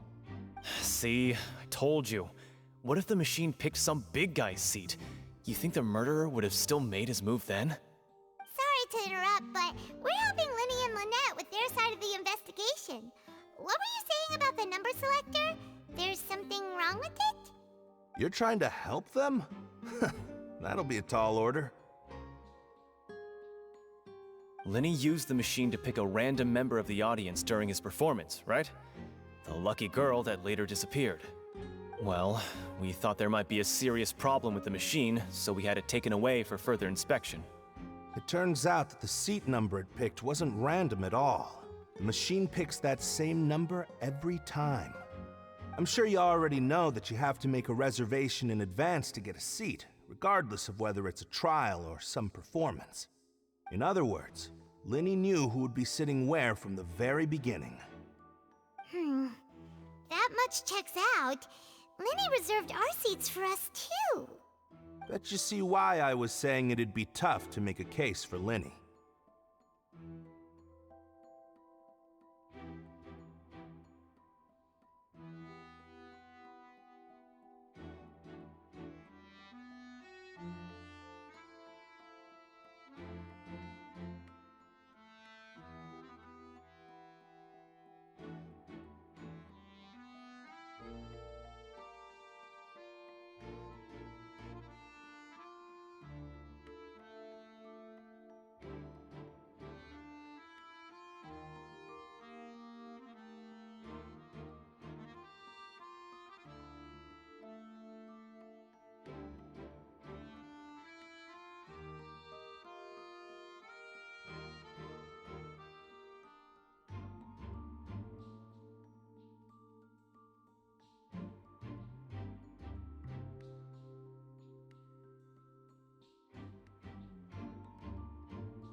Even though it's bad for Linny's case, Paimon had better write it down.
I see that you're investigating the area. Well, it just so happens that I'm interested too. If you find any new and interesting leads, be sure to share them with me, all right? We don't have too many thoughts yet. Then why don't I tell you my hypothesis first? The way I see it. And I'll start it with that loud thud. The thud? Oh, you mean the sound that happened during the countdown?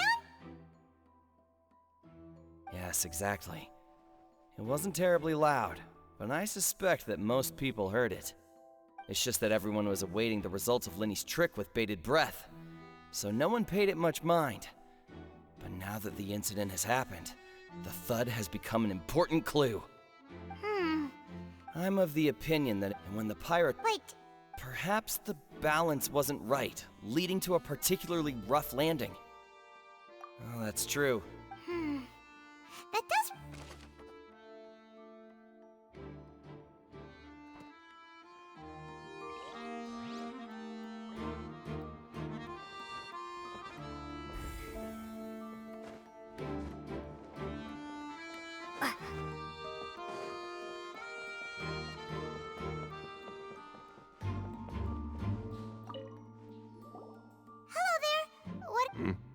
Oh, this location has also been cordoned off because the Magic Troop members are currently considered prime suspects. The investigation team is still collecting evidence. The seats were all booked in advance, so we were able to deduce the missing woman's identity by checking the guest list. Sure, it's not like this is confidential information. Her name is Halsey. She's a painter from Fontaine who's made a bit of a name for herself. Apparently, she wasn't a regular at the Opera House, but she'd been feeling some pressure with her work lately, which made her decide to come see the magic show. The Magic Troop members all claim not to know her. We have looked into her social connections. It seems that she has no personal grievances. Simply put, she wasn't related to the Magic Troop at all, which matches the features of the previous serial disappearances. Were the victims of previous cases also chosen at random? That's how it seems to us, in any case. Apart from the fact that they were all young women of around the same age range, there really weren't any other connections between them. Okay then. No need to be so formal. It is of utmost importance.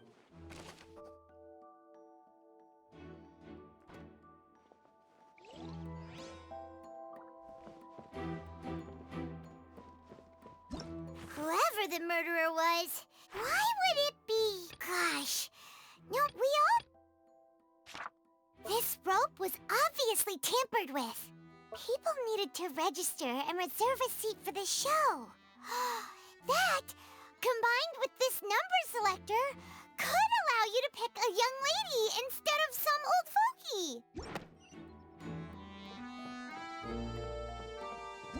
Whoever the murderer...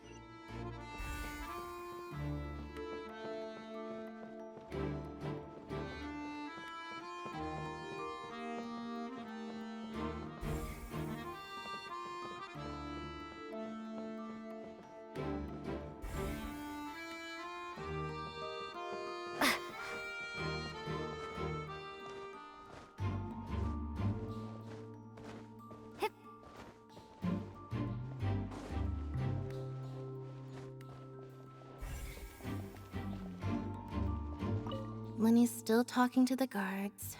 It seems he'll have a lot of explaining to do. I think someone will be assigned to monitor us later.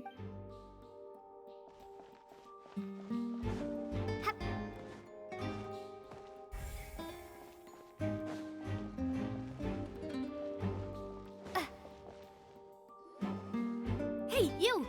Yes, both of you! Over here! Huh? You mean us? That's right.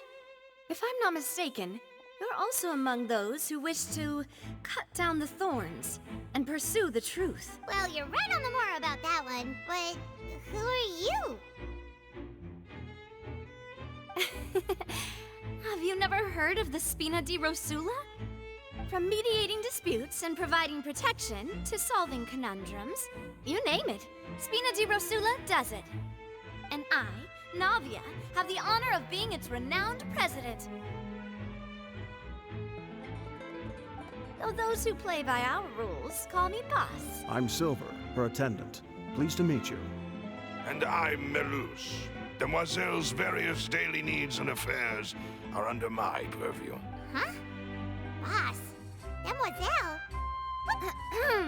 Well, I am the second generation president. My apologies, Demoiselle. Should you prefer, boss, I will endeavor to use that instead. No, no need. You don't have to call me boss. Okay. All merely trifling details. Never mind. Now, back to the situation at hand. That's right. I've always kept an eye on the serial disappearance cases. My interest stems from judging from the look of things, I find Linny an unlikely... Really? We think so too, but how did you come to that? Intuition, naturally. Farina sure was, but that's not uncommon for her. If you remember, the Justice had to interrupt her and ask if she was pressing charges just to keep her from getting carried away. Anyway, a trial begins the moment someone levels charges. Sounds more like you just don't trust the Hydro Archon. Well, what's your opinion? I must admit that she can be interesting at times, but liking her doesn't mean that I'll blindly agree with her.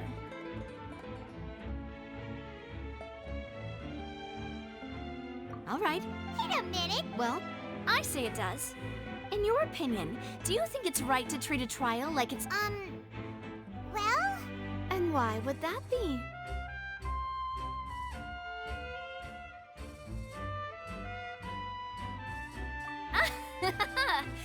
Most astute of you, Demoiselle. I too think that the Traveler's response was most excellent.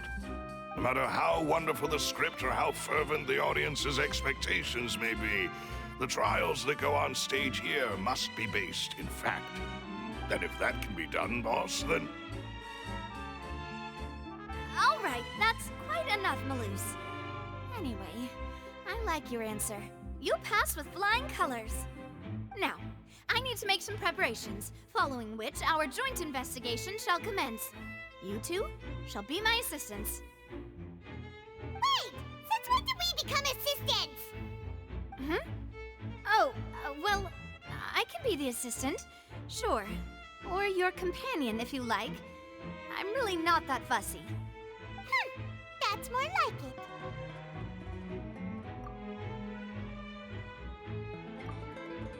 it. Far be it from me to brag, but I believe that Demoiselle's intuition will be instrumental in uncovering the truth. You wish to save a friend from false accusations, and we wish to unravel the disappearances. In this sense, our goals are aligned. You have a point. You're quite the talker, aren't you, mister? And what about you over there? What do you think? You seem like you've got something on your mind. I have nothing to add. Oh, alrighty then. We'll be making some preparations first. Just be sure to let us know if they start revealing Linny's tricks. Thanks!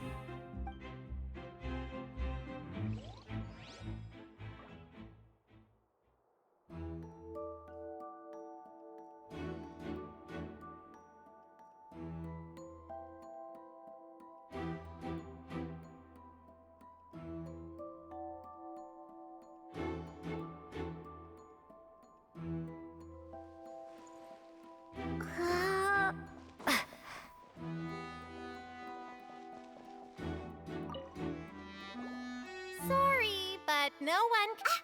no! Were you always guarding this entrance? Yes. After the Chief Justice gave the order, everyone coming in or out must undergo a strict inspection. So, the missing girl couldn't have left from here. At least, not from that point on. I doubt there was much opportunity then, either. How can you be so well, because I was in charge of security near the entrance at that time. I couldn't see Linny's performance from here, which was quite a shame. Just my luck. But still, I did not abandon my post, and I stayed put no matter how loud the applause was. If someone had so much as even approached the door, I would have noticed it, let alone if they had tried to leave. We Melazines are good at that sort of thing, you know. So, it's safe to say the girl couldn't have left through here. Thank you for your help.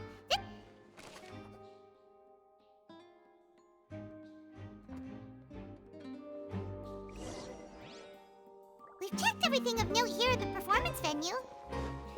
Paimon wonders how Linny's discussion with the guards is going. Let's go see, shall we? Understood. Then I will be going with you. Just so you're aware, I will be monitoring your actions and making notes as necessary. Very good. Thanks for being so agreeable. You may spare the pleasantries. I'm just doing my job. You've arrived. Who's this? Me? I'm Spina di Rosula's guardian. Sorry, I got a little carried away and these are my companions. Would you mind? Fine. Oh, new helper? Well, let's just say we're tagging along. I appreciate your kind interest. Come with me. We'll be heading below stage.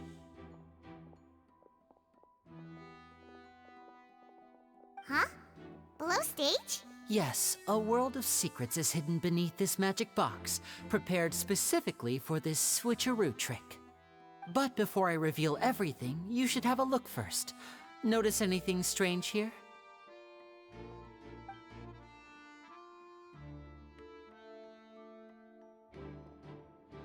I'm not trying to be dramatic. Remembering the details of a trick will help you understand the methods used to perform it more easily.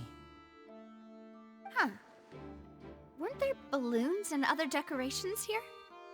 Where did all that go? Ah, good eye. That said, you're still far from discovering the answer. The back? You mean the inside of the door? What? Very good indeed. I thought you might not be able to catch that, given that you were sitting in the first row. The back of this door was patterned. Those patterns are now gone, replaced by a smooth wooden board. So, if you put 2 and 2 together, what do you get? Exactly. All right, let's go. I'll tell you how it works as we head down.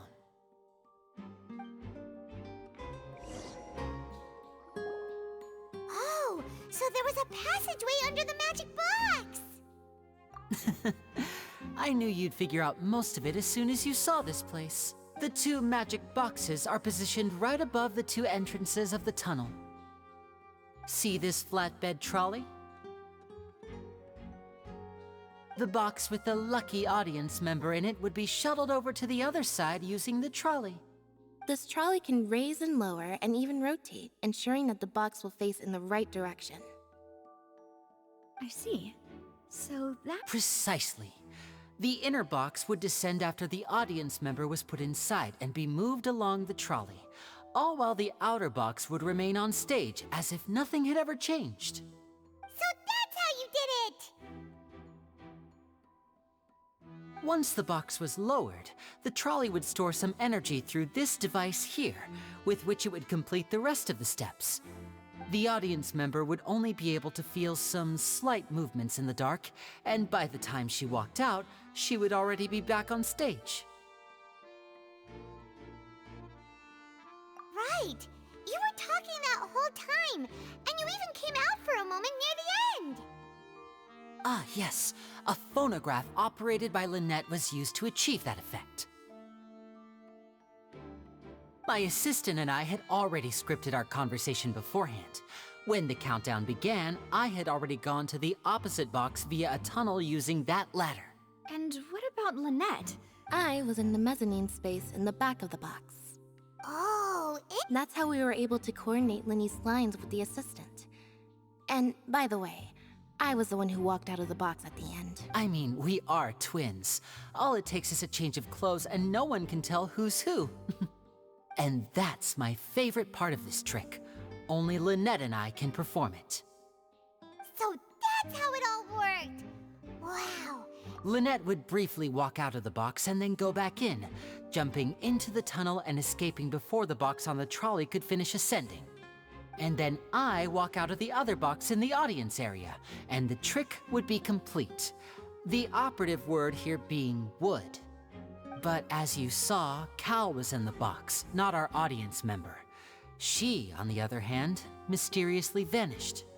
We really don't know how that happened. If not for that interlude, this would have been an astonishing trick. I probably never would have figured out how you pulled it off. And yet, to think that someone was able to use this magic trick to commit a crime. Could we have a look around? I think we can come up with some more leads. This is the scene of the crime, so Linny and Lynette are not permitted to stay here. Yes, of course. No need to be so strict now. Thanks, everyone. We're counting on you.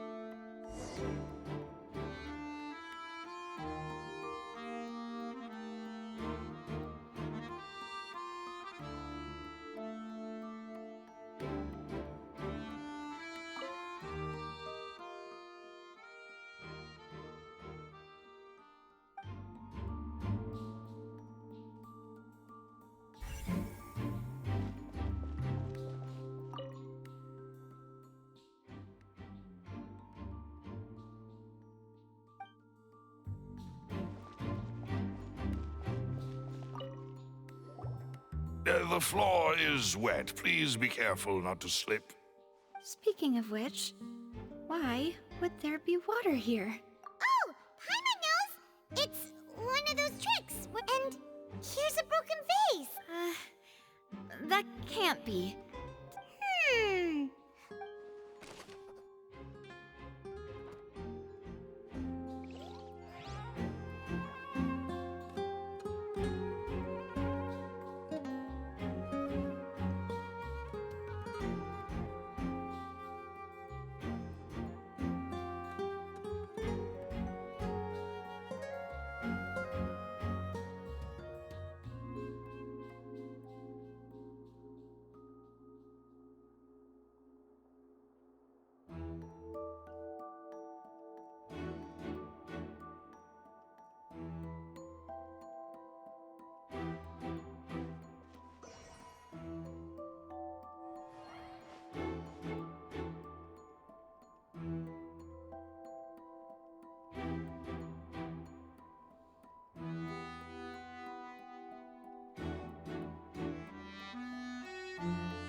These are the clothes that the lady chosen from the audience was wearing, right? Her clothes are here, but she's nowhere to be found. Right. And do you really need to do that if you're kidnapping them? Ugh, this is so confusing. Paimon doesn't want to be a detective anymore.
What's this?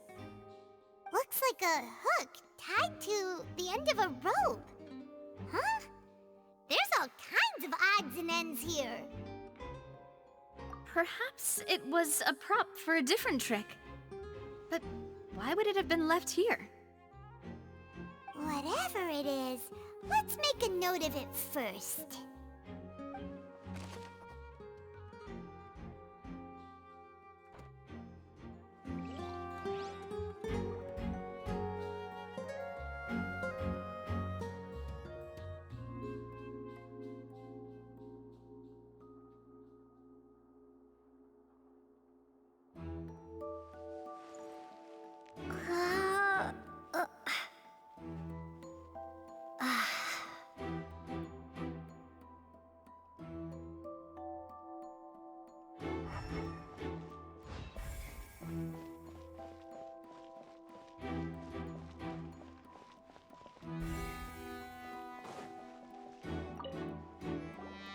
What is this place?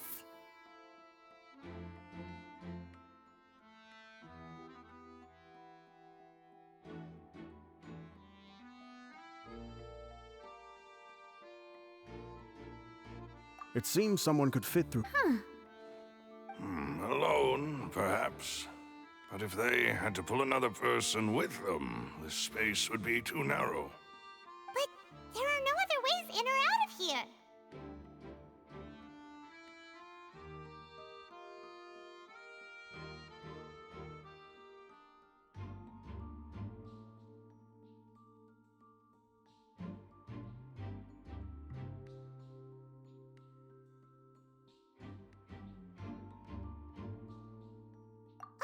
You're right! Let Paimon write that down.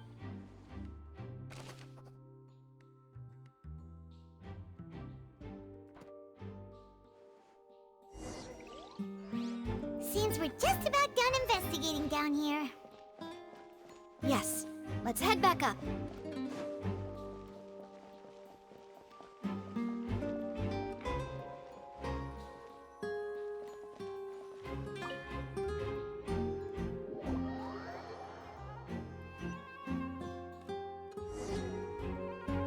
Well, we've ascertained the state of the crime scene. Let's find a place to sort out our findings once Malus returns. It seems to me that there are several things that don't add up here. Apologies for the wait, demoiselle. So, what did the guards say? Did the criminal escape through the vent? They believe the odds of that are very low, since the vent leads to the Opera House's basement. The guards have checked the area carefully. No one left through the basement during the performance or after the incident, and no one was found hiding there. So the tunnels become like a secret chamber then! You know, like the kind you usually see in novels!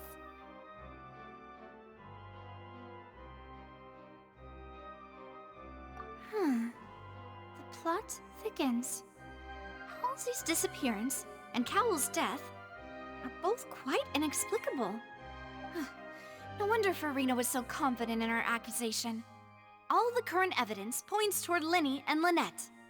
In other words, the charges are very likely to be upheld unless we make some considerable progress. Charges and then trial. So if the charges are upheld, they'll announce a sentence? That's right. This is how a trial goes in the Opera House. During the proceedings, the Chief Justice and the Oratrice will hear statements from both sides.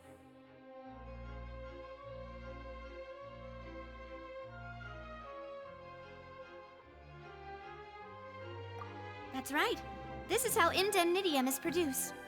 The statements from both sides, the defenses from attorneys, witness testimonies, and even the audience's emotions will all be projected on the Oratrice.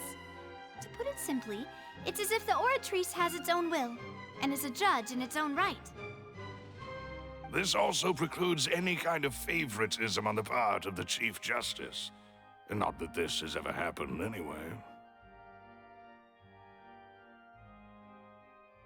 Once both sides have finished speaking, the Chief Justice will make his final decision. This, too, will be used by the then, finally, the Huh?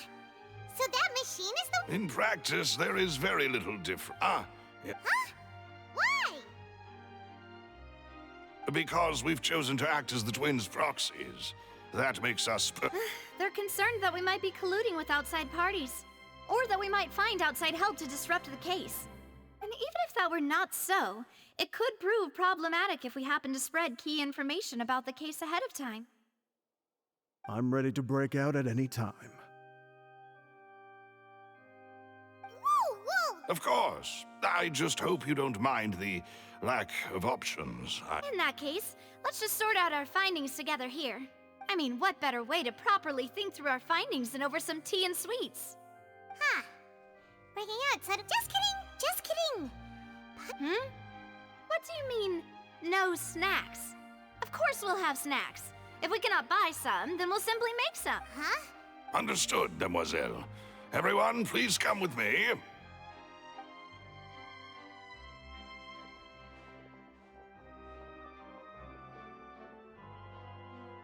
Wait, you're carrying a portable stove with you? Yes, I must be prepared to meet the Demoiselle's baking needs whenever the fancy strikes her. I have eggs, sugar, and almonds at the ready. Good work, you two. Then I'll get to it. These three are quite the interesting group.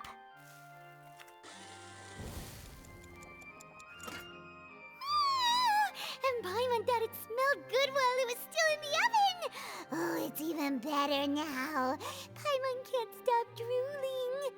From the way you had these two guys carrying all that stuff around, Paimon thought you'd have them do more during the baking process.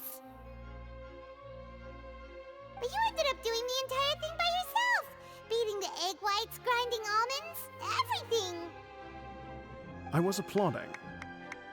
And I was giving encouraging smiles. Paimon was just thinking, aren't you worried about getting your fancy dress dirty beating egg whites and baking like this? Well, I don't think it's carved in stone anywhere that fancy ladies can only read books, sip tea, ride horses, and play the piano. I just really enjoy making snacks. Don't underestimate beating egg whites, by the way. It's a real arm workout. You also need to beat them to just the right consistency, or your macarons will crack. Anyway, give these a try, fresh out of the oven. There's 3 for each of us. Only 3? Well, eating too many sweet treats might send all that... Tea is ready to be served as well. This is Demoiselle's favorite. No need for concern. I'm mere... All right then. Down to business. As Paimon mentioned previously, the tunnel seems to be something of a secret chamber. However, we can assume that Linny and Lynette were not alone. The magician twins could have committed the crimes, of course, but they lack any logical motive. Exactly! Why would they do such a thing right when everyone was watching? The flower vase and the thud we heard during the performance could indicate some altercation between Halsey and the criminal in the tunnel, resulting in the shattering of the vase, the discarding of her clothes, and her abduction. Perhaps the criminal thought that since she was chosen from the crowd, she would be too easy to identify if she was still wearing the same clothes. Paimon thinks that makes sense, but the real trouble is...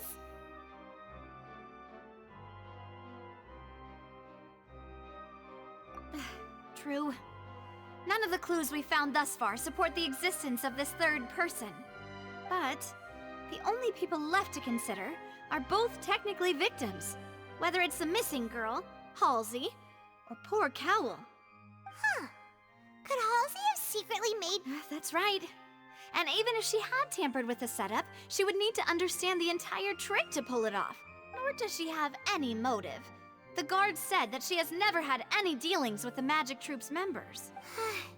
Were we not thorough enough in our search? From the sound of things, this is turning into an Your macarons are amazing though, Navia. They smell great! They're nice and crisp and super sweet! They are my specialty after all. What? 5? Oh, that can't be right! Paimon only counted 3! Honest! Please don't worry about it. At my age, a few less sweets might actually be a good thing. No. Being greedy is one thing, but Paimon knows how to count. Besides, Paimon knows that if she ate too many, then others wouldn't have enough. Wait, even you don't believe Paimon? If Paimon ate those 2 extra macarons, then may they turn into... All right, we get it. Well, I suppose one of us might have gotten too engrossed in our chat and eaten them by mistake. No big deal. Maloose, set up the stove again if you would. Huh? Making sure everyone gets 3 macarons, of course. Exactly. We don't want to... As you wish, demoiselle. And I have the egg, sugar, and all. Well, this...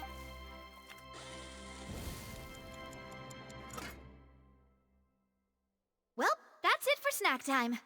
I don't know what we're looking for yet. It would be awkward if you got all tongue-tied on stage during the All right, thanks for your help. It was nothing. A small task for the Spina di Rosula.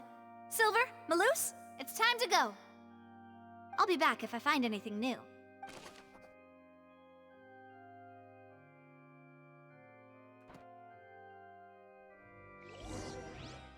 All right, it's time to put our heads together. We've got to get our defense ready for the trial. Oh, it's probably gonna be a long and difficult case. There's no point in worrying about that now. We just need to prepare. Here, take Paimon's notes. They should help you review the situation.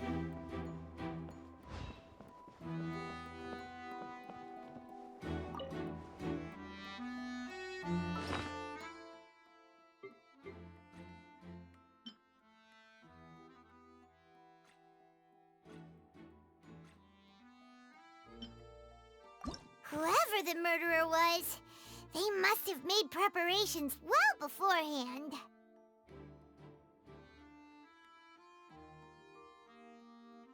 This rope was obviously tampered with. People needed to register and reserve a seat for the show. That, combined with this number selector, could allow you to pick a young lady, and this is probably a prop, too. Oh, looks like it could hook onto a lot of things. Like the Traveler's fishing rod!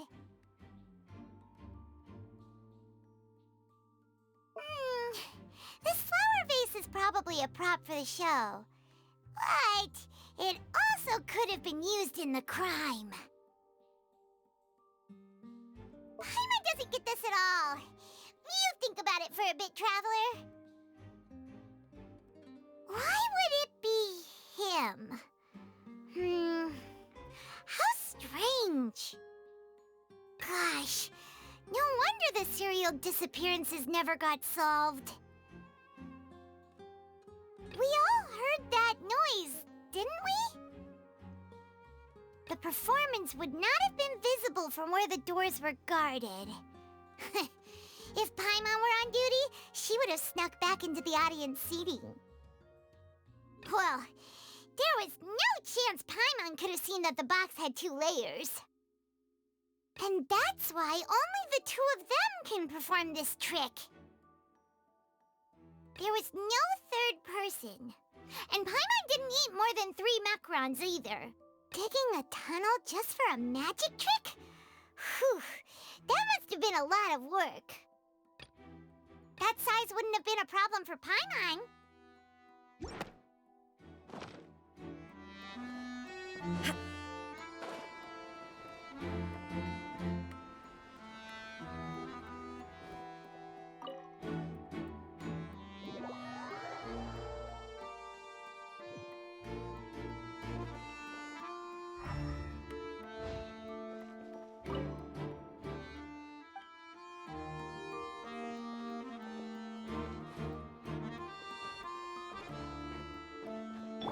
The wind rises.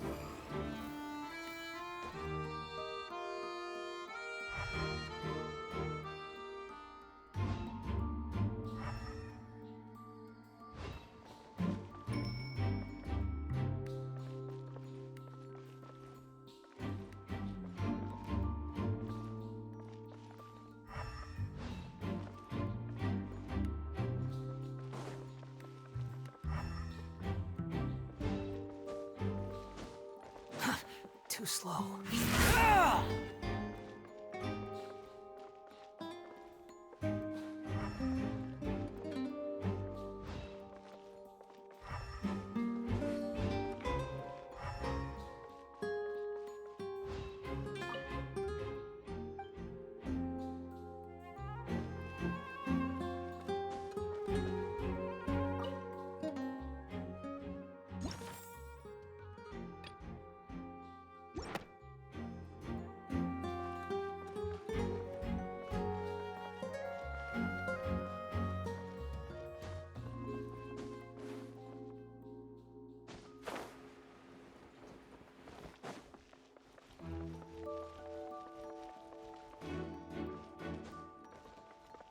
Squall Fury.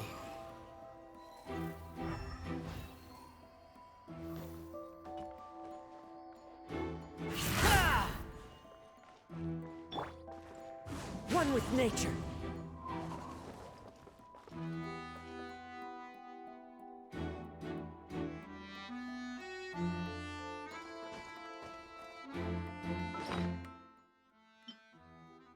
Why would it be him? How strange.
This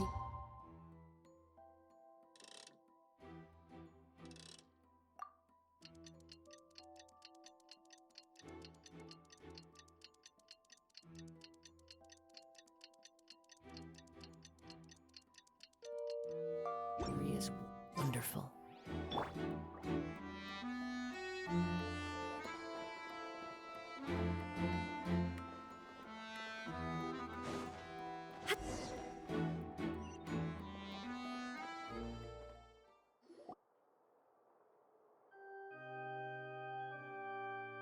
What do we do? The whole situation is so confusing. Good plan. Just relax. Even if everyone else suspects Lenny and Lynette, at least we will be supporting them from the stands. Besides, I doubt Farina understands any more about what happened than we do. Thanks, Navia. Best of luck to you.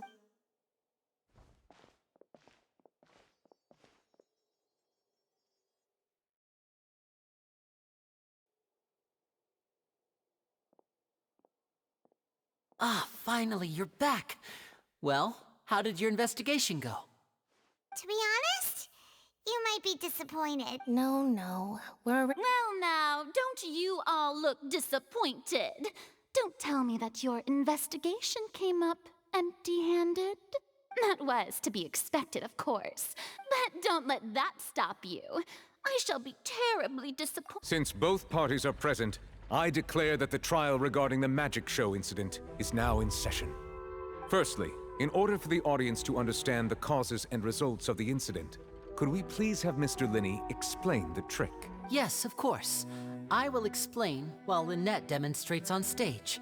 All the necessary items have been prepared.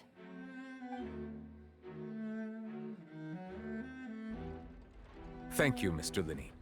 In that case, I take your statement to be that you ran to and remained hidden within the magic box in the audience stands once the trick began, and thus could not have committed the crime.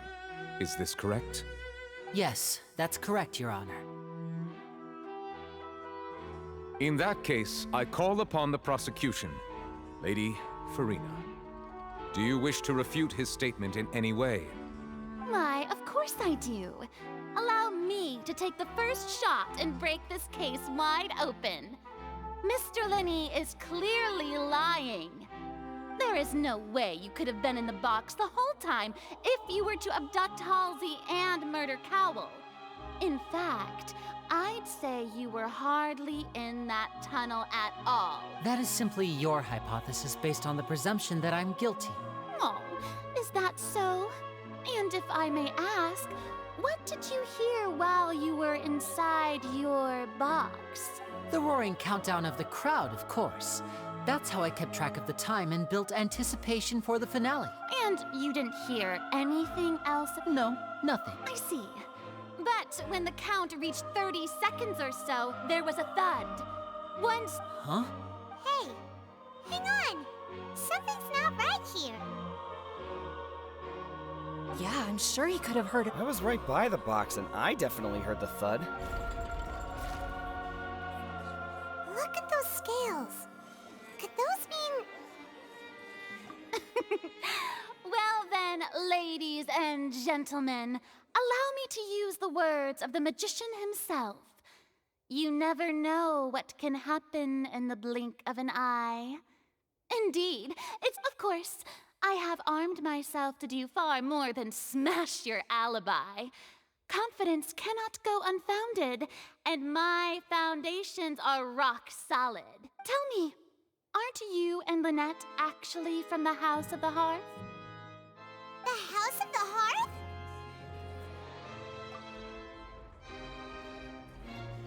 No wonder they did. So the serial disappearances were the Fatui's doing. I've got a feeling that what happened on stage probably wasn't just an accident. That's irrelevant. Our identities have nothing to do with what happened. Indeed. Then perhaps you could tell us everything that happened during that 1 minute. Your first priority is to prove yourself innocent after all. I'm sure there is little that needs to be kept secret now. Unless your script already... The Outlander is speechless. My, oh my, don't they look flabbergasted? Now comes the infight. Oh, good thing I made all those preparations. Hey, Linny, what Order! Order! Mr. Linney, allow me to re-establish the facts. Lady Farina has raised 2 points. First, when the thud was heard in the Opera House, you were neither in the box nor the tunnel. Second, you and Ms. Lynette are both members of the House of the Hearth. Are these claims true?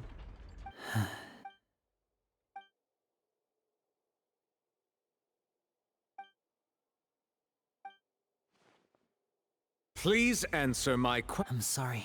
Yes, they're... I knew it! Well, that's it. We might as well. What should we do now? Granted.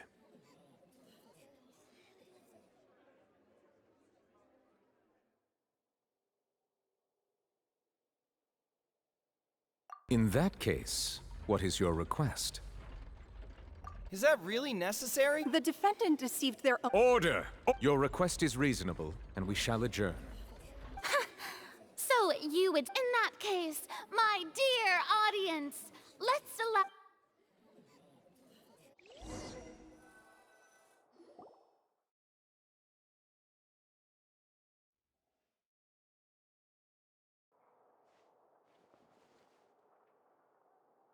Well, this is awkward.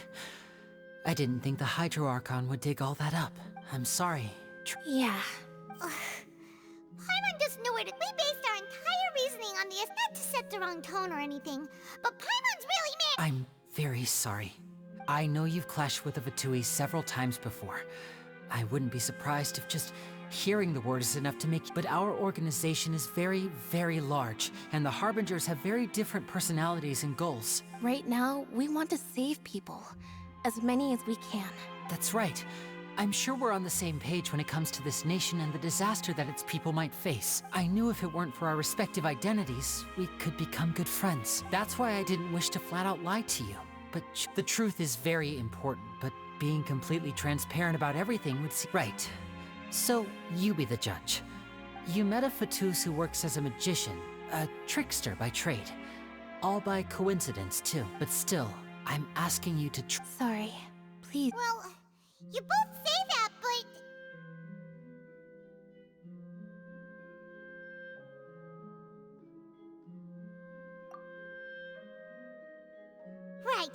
let's hear... Of course.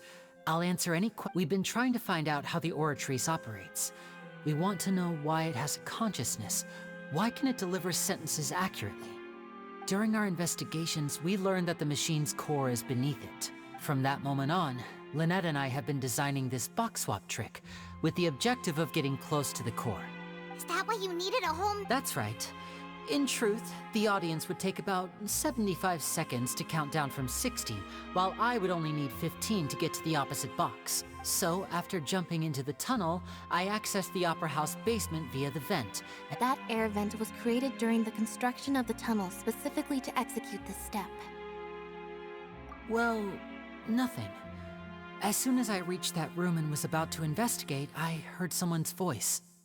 Which should have been impossible, of course. I was quite certain that I was the only one in the room. That voice seemed to recognize me and tried to speak to me. I chose to err on the side of caution and retreated the way I came.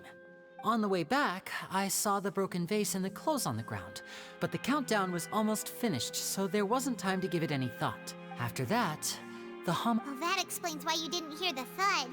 Because of that prophecy I told you about, of course. We must know all we can about this nation's secrets in order to deal with that prophesized crisis. That's the only way we can save... So, there you have it. It was never my wish to proceed under this, but like I said earlier, you can be the judge. Well, Traveler, you decide. Paimon will follow your lead however you choose.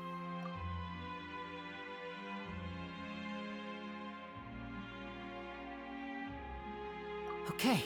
Thanks for giving us a chance. The current problem is that the scales are tipped pretty badly against... If we want to refute the Hydro Archon's accusations, huh?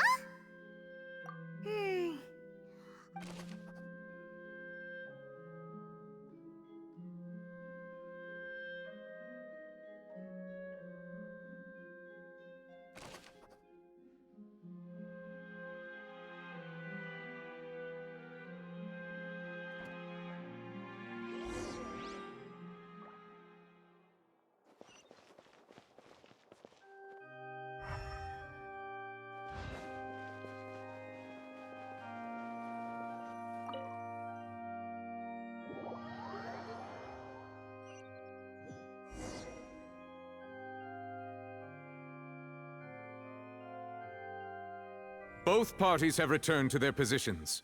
Let us continue the trial. When last we left off, Mr. Linney acknowledged the new evidence presented by Lady Farina as fact. Therefore, Lady Farina may continue stating her reconstruction of the events. That took long enough. Now then, if everyone would lend me their attention. At this stage, let's revisit that scene from Linney's perspective.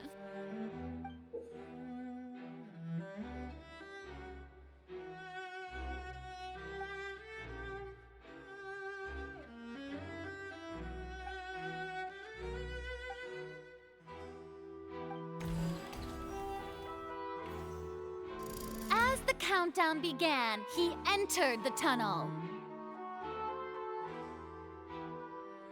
When the flatbed trolley passed, he opened the box and got into an altercation with Halsey, which caused the loud thud.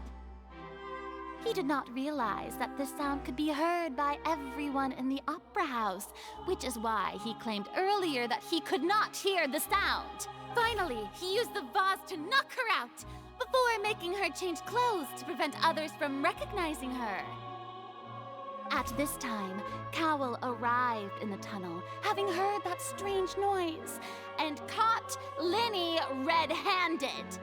So Linney proceeded to knock him out too before stuffing him into that box. Afterward, Linney passed the unconscious Halsey to his accomplice through the magic box in the audience stands, before operating the devices such that Cowell's death would be ruled an accident. And there you have it. That's the truth behind what happened. Does the defendant's side have any objections to Lady Farina's description of the events?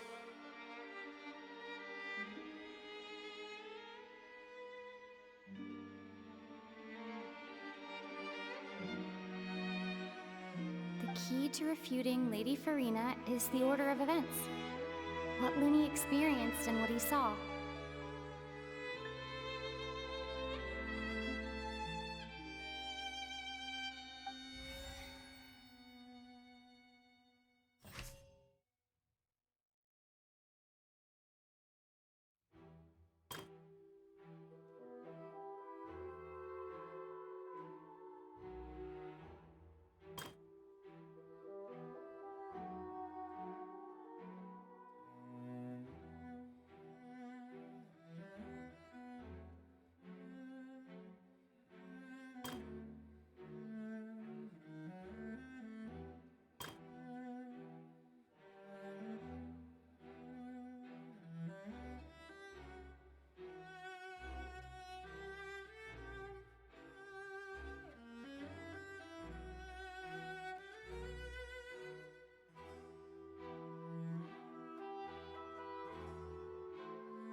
Seems this won't produce a particularly effective rebuttal.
According to Linny, he left via the vent after entering the tunnel.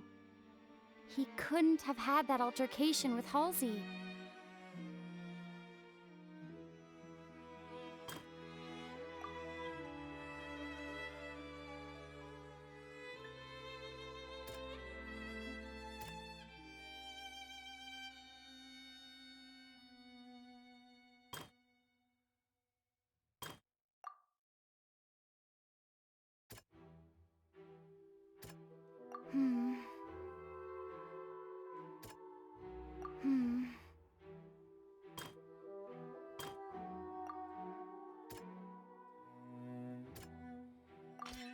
Lenny went to the room that contains the Oratrice's core.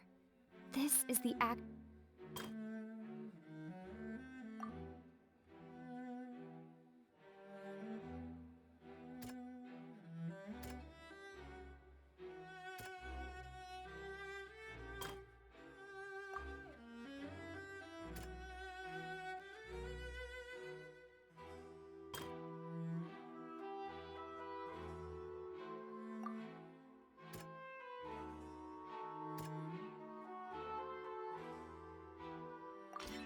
Lenny did not take part in the underground altercation.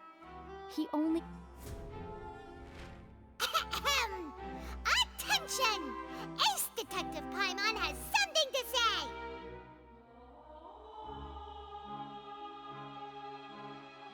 When the countdown started, Lenny did indeed go into the tunnel, but he immediately used a vent to access the Opera House basement, which is where the underground core of the Oratrice is stored. Once he reached that area, he heard a voice in what should have been an empty room. Since he felt something was amiss, he returned immediately. The crime scene had already developed by the time he reached the tunnel again, and in order to complete the magic trick, he did not remain there for any length of time. Finally, he reached the surface, and that was when the accident happened from his point of view.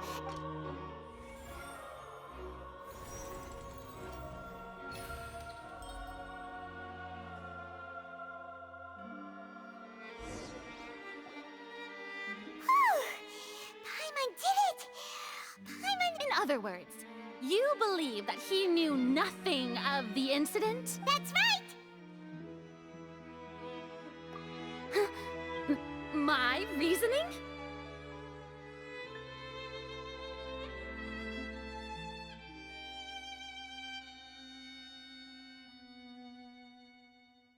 If that's the case, then if Cowell hadn't entered the tunnel, who was the entire setup meant to kill? Assuming that what you say is true, Lenny only needed to kidnap the young girl to cause a new disappearance case. What would the point of killing someone on stage be? Oh, they have a point. That's right, you... Well, your denial is very strident, I'll give you that. But what proof do you have to back your claims? Of course I do. If he had been in the magic box the whole time, how could he have not heard that sound? You're saying that he wasn't.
sure we don't need to give this more thought.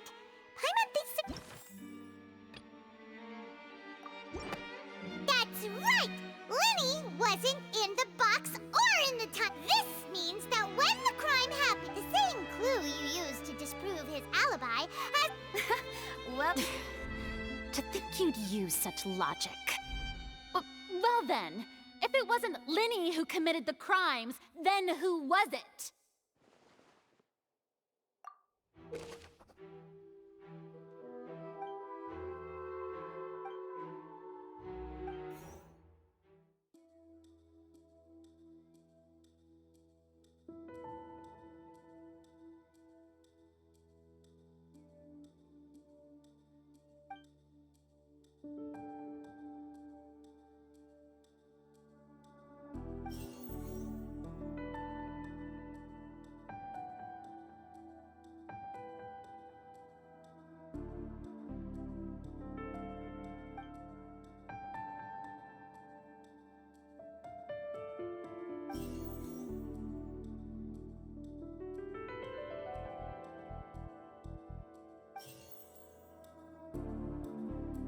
Could there have been a third person involved? Is that really a possibility? Halsey is the missing person and an ordinary audience member. Or did she have her own scheme all along? The deceased's name is Cowell, Lenny's assistant. He would have been able to tamper with the equipment. Could there have been a third person involved?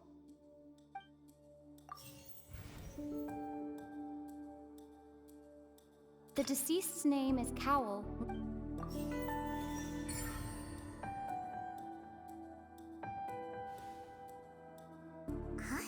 Huh? That can't be right. Are you serious? The killer... Oh, is that so? What I must do next is recreate the truth. What Cowell did, and how he went from would-be perpetrator to... No one entered or left the opera house through its entrances. So, where would the criminal have wanted to take Halsey? The deceased's name is Cowell, Lenny's assistant.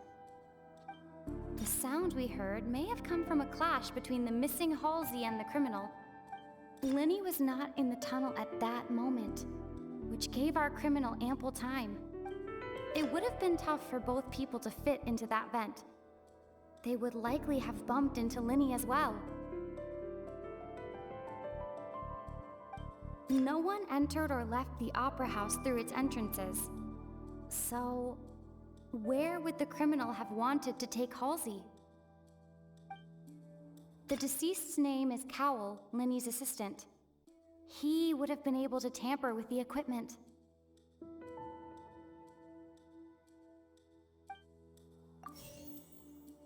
Halsey's clothing was in the tunnel. So, there must have been some fear that she would attract attention.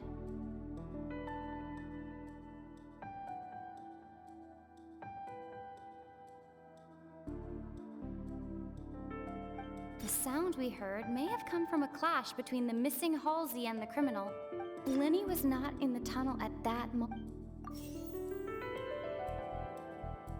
It would have been tough for both people to fit into that vent. They would likely have bumped into Lenny as well. No one entered or left the opera house through its entrances. So...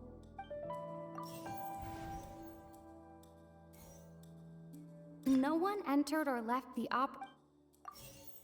The deceased's name is Cowell, Lenny's assistant. Halsey's clothing was in the tunnel. The sound we heard may have come from a Lenny was not in the tunnel at that... It would have been tough for both people to...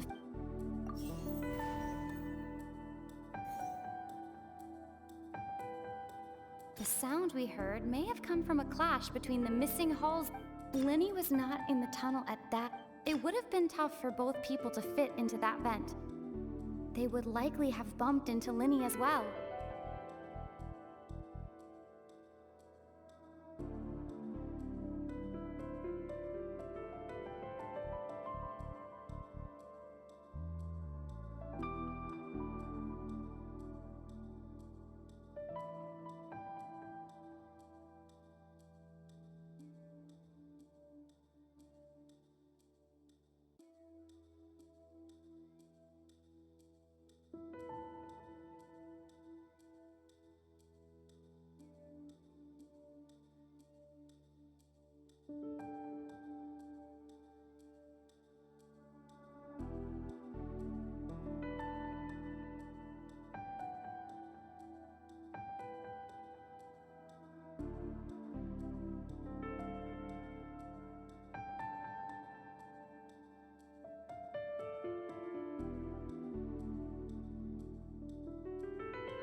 Lenny was not in the tunnel at that moment.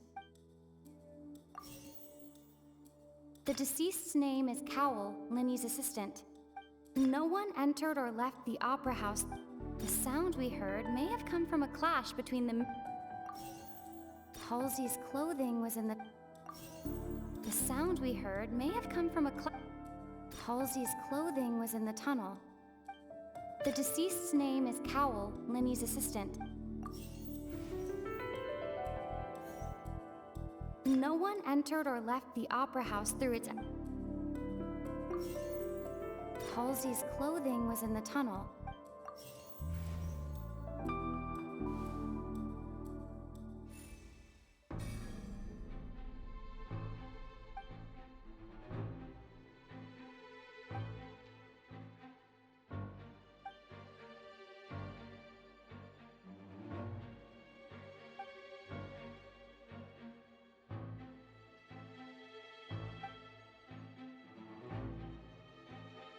What's wrong, Traveler? Are you still having trouble figuring things out? I see. Look, since we're at a dead end, why not consider a different track? Just like the trick as it transpired. If only we knew how Halsey disappeared. Well, that would be nice, but the tunnel only has 3 exits. And it's not like this is a magic trick where you can just make a real live person disappear. You know, like you did from that water tank, Lynette. Excuse my interruption, dear opponent.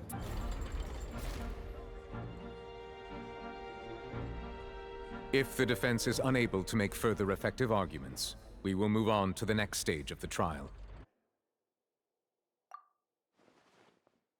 Lenny was not in the tunnel at that moment, which gave our criminal ample time. The sound we heard may have come from a clash between the missing Halsey and the criminal. The deceased's name is Cowell, Lenny's assistant. The vase was not broken by chance. It was used to cover important evidence. The water.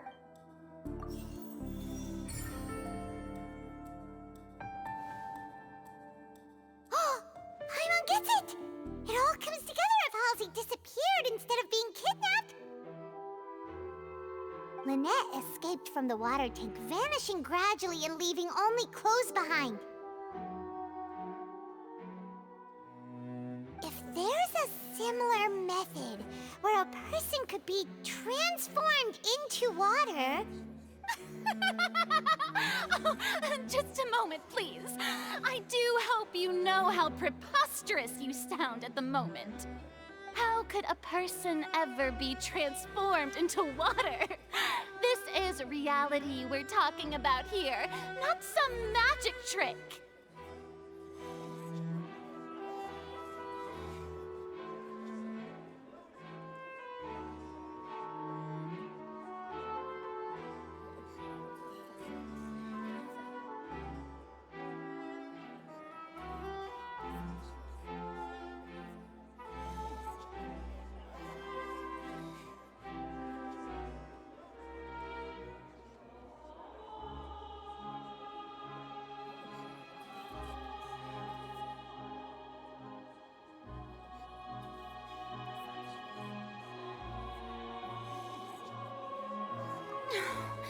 Magic tricks are... Even so, the truth must be out there somewhere.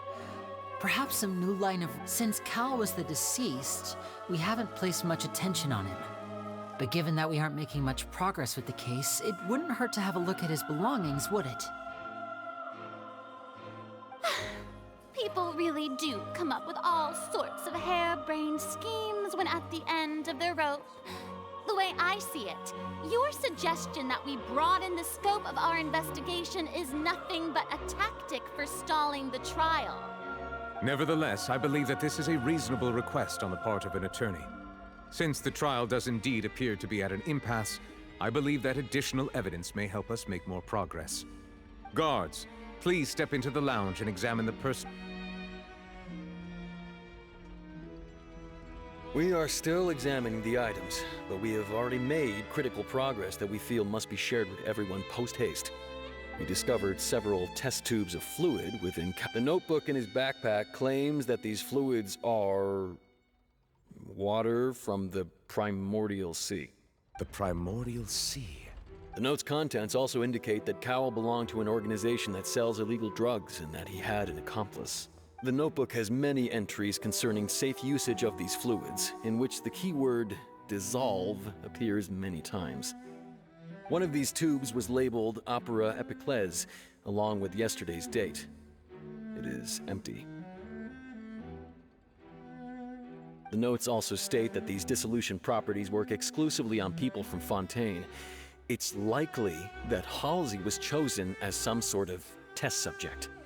As such, we believe that the defense's hypothesis is, in fact, supported by sufficient evidence. You've got to be kidding! People dissolving into water? Could something so ridiculous actually be true? Wait a moment. This reminds me of a certain prophecy, but it's just a coincidence, isn't it? Huh. If people can become water, does that mean that the water tank's real use was as a means to hide water stains? And if Cowell was targeting that girl... Wait just a minute. Could that mean... You two, with me, quick! Demoiselle, wait! What about your partner? Let's go. Just trust me. Order! Order!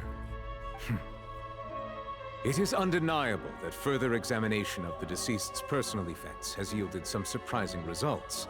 Still, let us assume that these clues are indeed authentic, albeit with the understanding that Ms. Halsey has yet to be found.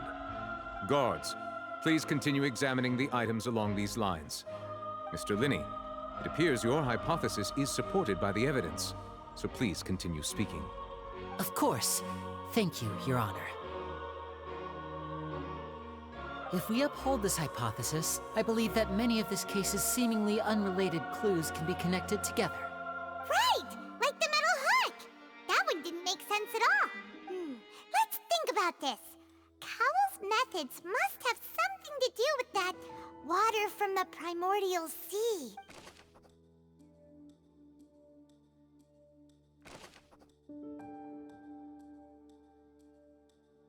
Now it seems like the hook rope was not meant for another magic trick, but was instead some form of triggering mechanism. The water from the primordial sea should already have been prepped before Halsey entered the magic box. Lynette was in the magic box on stage the entire time. Did she have something to do with this? I remember there was something else within the inner layer of that box. The rope that strung the water tank up was lit by the fireworks and cut. As such, the focus here is on the water and not the tank. I remember there was something else. The deceased's name is Cowell, Linny's assistant. Lynette was in the magic box on stage the entire time. The rope that strung the water tank up was lit by the fireworks and cut. As such, the focus here is on the water.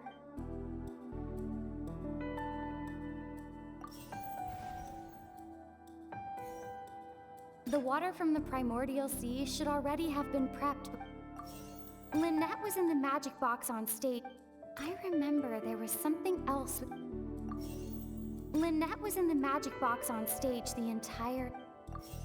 Now it seems like the hook rope would...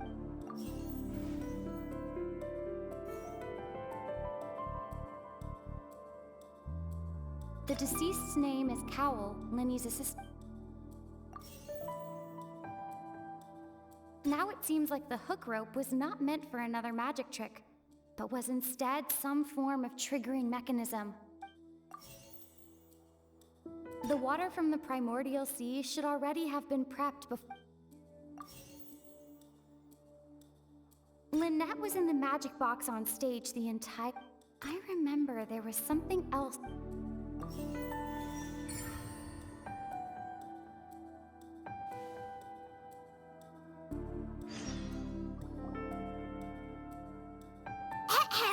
It's Ace Detective Paimon's time to shine! In the original plan, Cowell would tamper with the water tank rope and the number selector securing his target. When the magic box containing Halsey was lowered, the metal hook would retract gradually and pierce the balloon at the top of the box.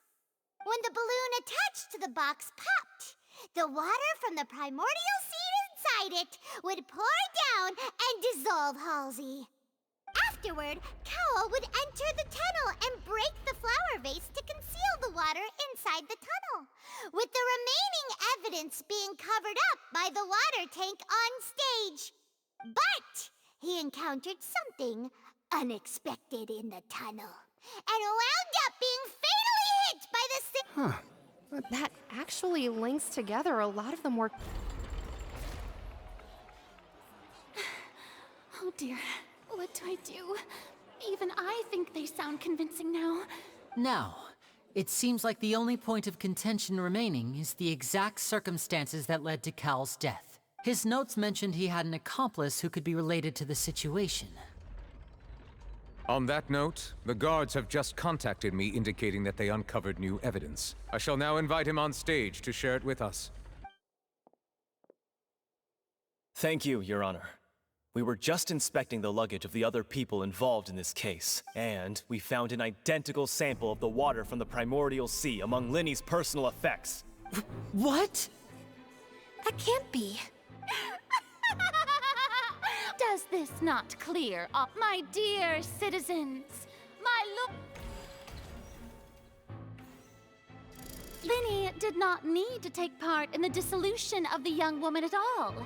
Indeed, he did leave the scene via the vent. Having made modifications to the props beforehand, his accomplice Cowl then caused Halsey to vanish using the water from the primordial sea. But upon his return, in cruel avarice, Linny desired sole credit and prepared to do away with his partner in crime. Ultimately, he knocked Cowl out, and now, as much as I regret having come to such a viciously straightforward conclusion... Am I right, Mr. Linny? We've used up all the evidence we collected. There's no... Is this the... Oh no! Seems using the water as new... I think we've all seen enough now. I believe this is indeed the finale. Now then, my good... Excuse me, everyone, but... Miss, I must ask you not to... Oh, come on. Don't be hasty. I have a good reason for interrupting, you know. Now, would anyone here like to take a little break from all this debate and see a little I'll show you an amazing trick. What in the world? No offense, miss, but... Come on now, don't be silly. But once everyone believes the illusion, can't magic reveal the truth to them once again? And wouldn't such a trick be the most marvelous... Come on, Linny and Lynette. But as the magic makers and stars of the show, I think I understand. And voila!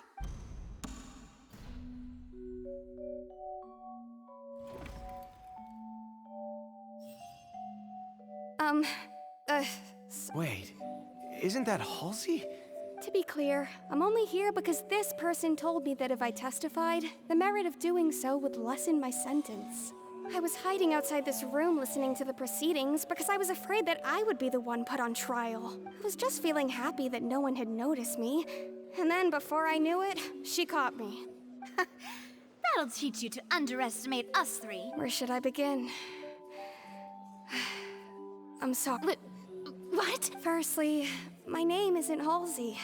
It's Lillian, and I'm originally from Mondstadt. I heard that Linny's show was gonna be a real thriller, but I missed the chance to buy a ticket, so that's how I make a living. I steal stuff here and there. And I'd never been caught before. But I was noticed at the harbor a few days ago, and I barely got away. Linny was the one who caught me in the act. Hey!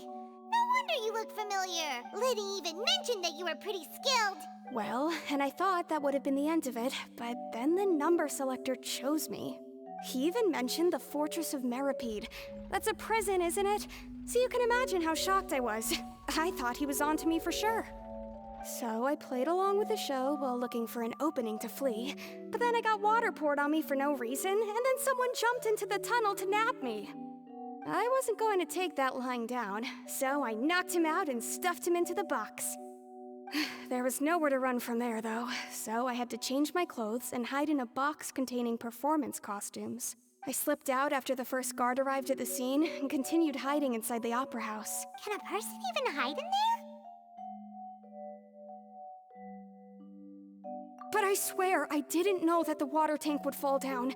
Really, I swear it. Had I known that, I wouldn't have put him in the magic box. I may be a— Well, that makes everything pretty clear now, doesn't it? This time, we need to tell the entire story from Lillian's perspective.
Lillian was afraid that she would be recognized if she left, so she changed clothes and hid, biding her time.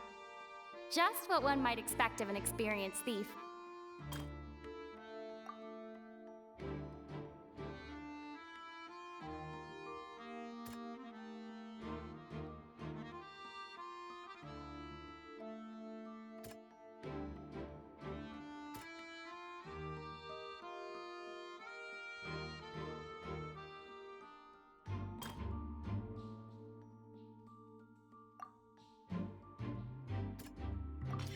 The flower vase was not broken to cover anything up, but was smashed during the struggle between Lillian and Cowell.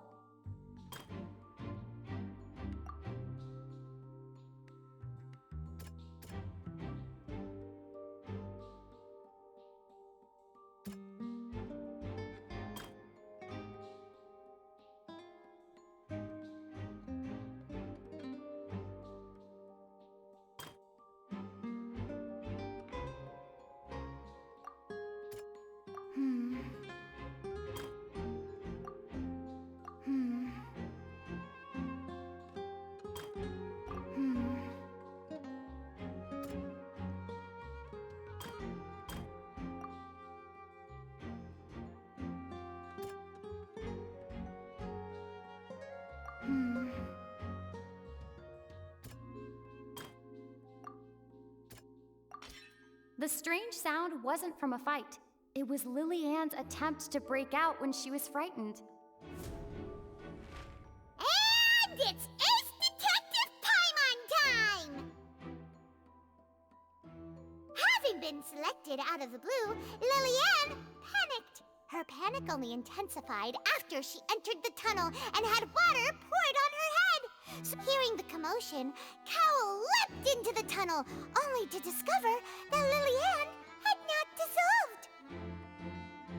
He did not know that Lily-Ann was not from Fontaine, but was a thief who made her way in by stealing a ticket. Mistakenly believing that the water from the primordial sea needed time to take effect, he tried to force Lily-Ann back into the box. The two broke the flower vase during the struggle, but Lily-Ann came out on top. With no way of escaping, she changed her clothes and hid in the costume trunk until the perform...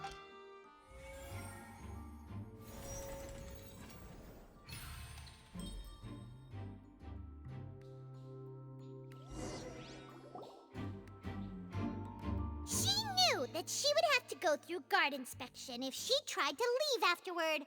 So, She had already become desperately hungry by the time we were chatting over macarons. So, she swiped 2 of them right under our noses. Talk about a sneaky thief. At this point, all the events that happened in the tunnel have now come to light. Ah, so that's the... Bravo! Now then, Lady Farina, do you... Please answer the question, Lady Farina. Also, if I may add, the trial has not yet ended. As such, I request that the prosecution not leave the room before the proceedings have concluded. What? Are you reading my mind now? No, I have no further arguments. Wow, look at that! If there are no objections, then as the Chief Justice of Fontaine, I shall once again repeat the full sequence of events. The actual perpetrator of the serial disappearances, Cowl, selected his next victim from the audience reservation list. With some modifications to the selector, he could ensure that the pre-selected young woman would be chosen. To cover up any evidence while committing the deed, Cowl thought of allowing the water tank to fall, which would conceal the water left behind after the young woman was dissolved. He also tampered with the rope suspending the water tank, using the fireworks at the end of the performance to cause the tank to drop and hide the watermarks. He poured the water from the primordial sea into a balloon during the preparation of the magic box and stuck it to the box's lid. Finally, he passed the prepared hook on a rope through the gap in the magic box's door when bringing the young woman to said box. When the magic trick officially began, the box containing the woman was lowered into the tunnel, tightening the hook rope and bursting the balloon containing the water. If all had gone to plan, the young woman would be dissolved at this time. However, Lily-Ann was not from Fontaine, and thus fled the box with a loud noise. Realizing that there was trouble, Cowl entered the tunnel and met Lily-Ann. Thinking that the waters had not yet taken effect, he decided to proceed. However, his opponent was more capable than he thought, and he was overcome, knocked unconscious, and placed into the magic box, and thus became his own final victim. Lily-Ann, according to her own statements, then changed clothes and hid until the performance ended, before hiding in other parts of the opera house. As for Linny, he was in the underground structures within the opera house, and was thus ignorant of these happenings. From this reconstruction of events, we can conclude... While there is much in Linny and Lily-Ann's conduct that should still be investigated separately, this case, at least, can be handed over to the oratories to make the final decision.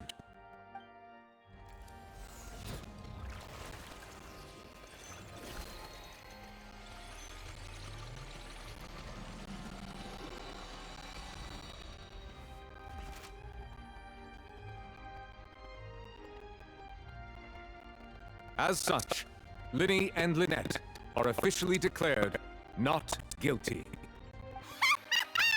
Great work. Thank you all. Thank you so much. Next, I think we deserve an explanation, Guard Vaughn. How did you find the water from the primordial sea in Linny's baggage? Right! Your discovery caused me to make a serious mistake, you know.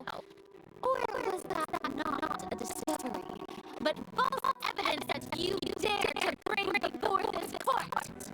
I suspect that the accomplice mentioned in Cowell's notes was not Linny, but you, yes? I'm sure you know what you must do to lessen your sentence. Speak quickly, unless you want to earn yourself a white ticket to Kuta. I was just following orders. We were supposed to place blame materials on Linny, and thus cause the mission to fall on the Fatui. The higher-ups said this was the best opportunity to do so. And now that your plan has fallen through, and the secrets of the water have been revealed, you have become a liability to said higher-ups, yes? Therefore, you would be wise to tell everything you know, and seek the protection of the guards. Yes, our boss discovered that the water can cause people to dissolve. It can also be made into a potion, which when extremely diluted, can cause people to experience unforgettable exhilaration. We've been in this business for a while now, and have made decent more off it. The disappearances were also the boss's idea. I mean, this is the boss we're talking about. The...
And now he can no longer talk.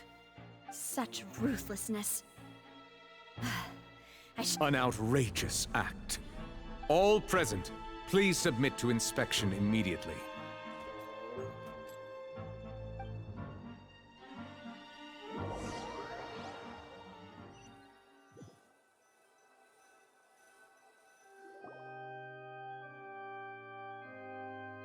So, we're just going back now?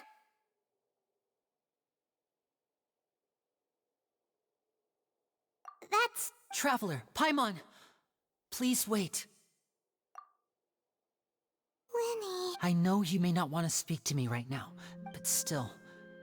Let me thank you again for defending me to the end, even after you learned that I'm a member of the Fatui. I guess.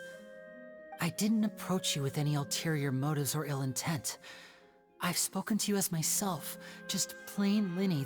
As for why I'm a Fatus, it's because the goals of the House of the Hearth align with those of an orphan like me. That was how Father, who you might know as the Knave, approached recruiting us back then too. The Knave? The one who controls the House of the Hearth? That's right. And since we're here, I was wondering, would you mind hearing a story? It's about my past. Back when our parents first died, Lynette and I were left wandering the streets. To survive, I took to surreptitiously observing an older street performer who did magic.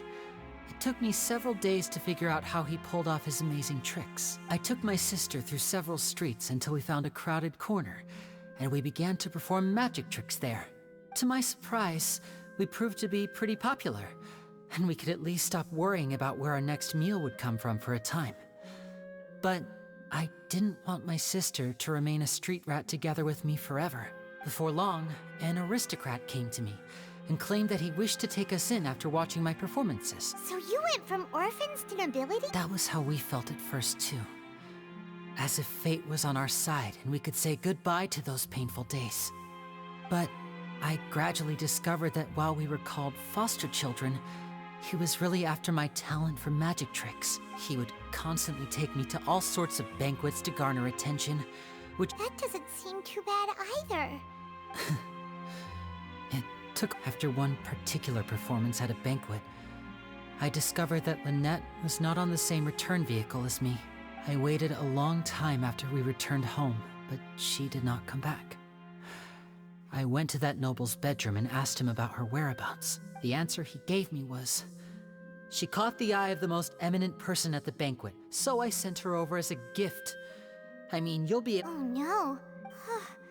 But what in Fontaine's— As far as outsiders are concerned, this is a relationship akin to adoption or foster care, and they have their ways of escaping the eye of the law. I managed to ferret out the location of the mansion of that so-called eminent person and hurried through the night. But by the time I leaped over the walls, avoided the guards, and made my way in, all I saw was the moonlit ground covered in blood, and the Knave standing there in the darkness. So, she'd already taken care of that guy. That's right. She had rescued my sister before she could come to any harm, and had even discovered several girls hidden in a basement, all of them orphans. Father, the Knave, might have seen something in me, and so the House of the Hearth welcomes you, for your interests align with ours. Here, none will ever betray you. Indeed, betrayal shall never be permitted here. I was hesitant to trust her. I had just been betrayed by nobles, but she was also quick to destroy the noble who had taken us in at first, giving us back— Oh, so that's how the two of you joined the House of the Hearth.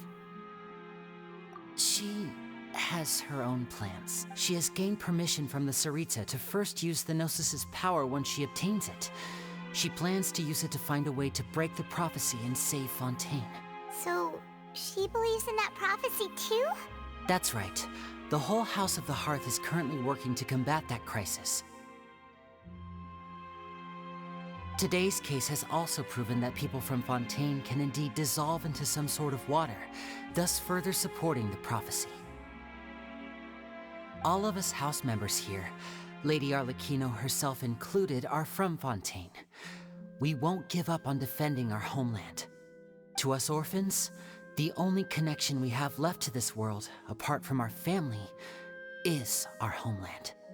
So, from small deeds like distributing magic pockets to huge schemes like stealing a Gnosis, everything is aimed at dealing with that prophecy. It's all right. I understand. I just hope you can understand that even as a member of the House, I have never stopped making my own decisions. And if you should need anything at all in the future, feel free to find me.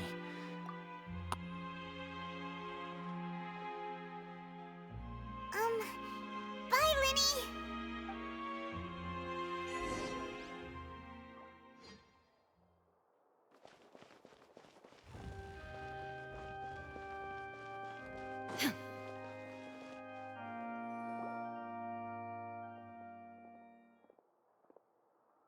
there. What was with the disappearing act you pulled right as the trial ended? Were you looking for us, Navia? Well, this whole thing isn't exactly over, is it? I do feel that we're getting closer to solving the serial disappearances case, though. Don't you think so, too? Huh? What's wrong, my dear partner?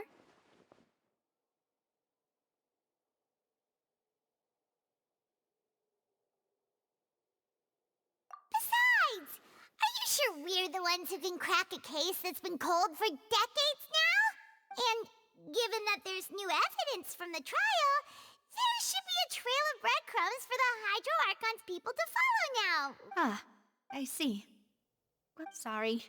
Don't say that now. Aw, and we were having so much fun investigating with you, too.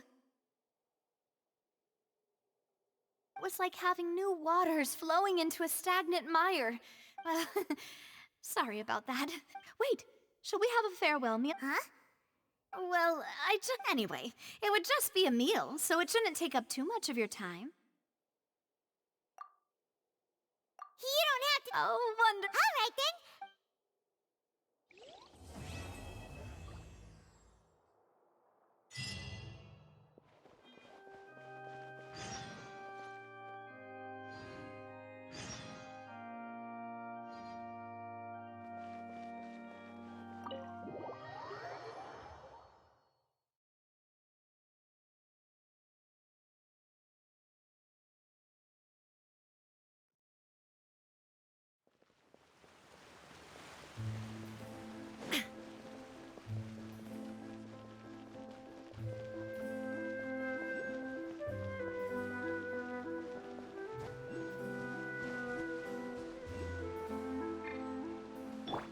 The wind rises.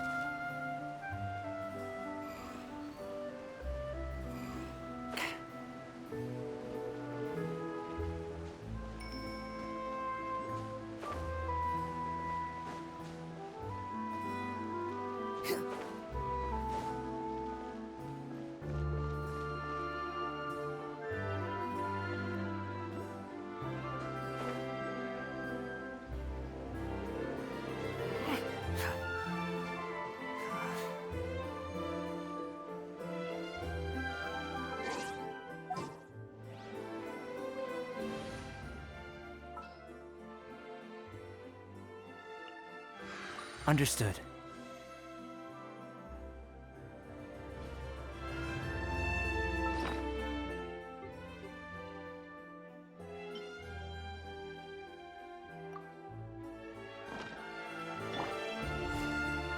Burst forth.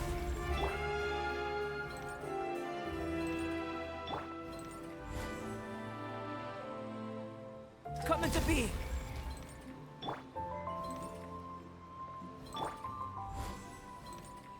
Live!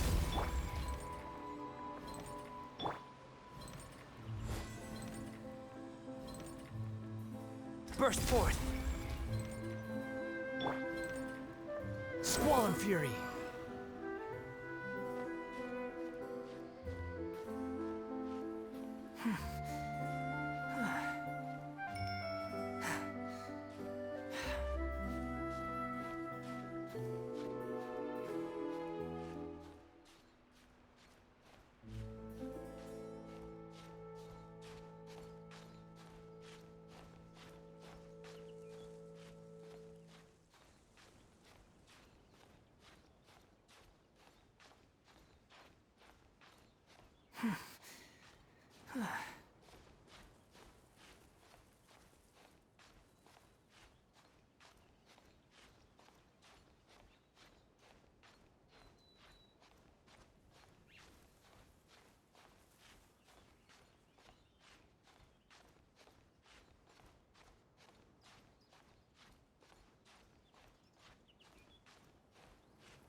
The wind rises.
Behold!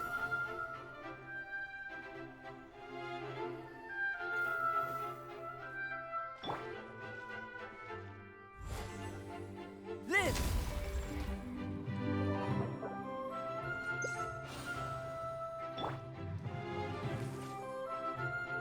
The wind knows me.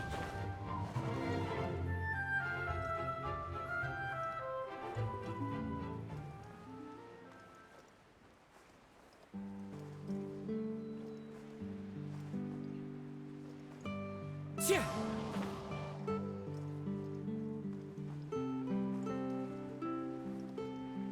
Yeah.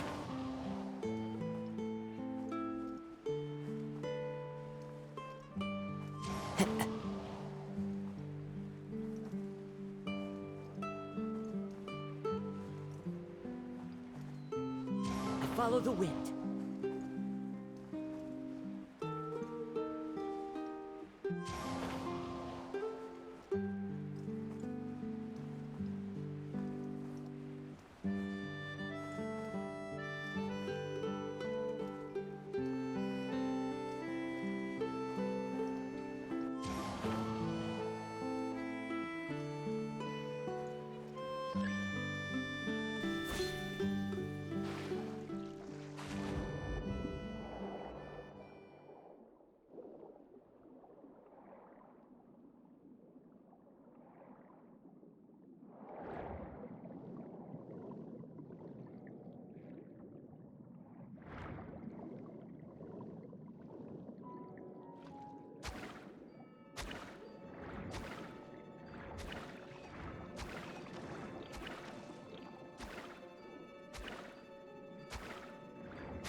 burst forth.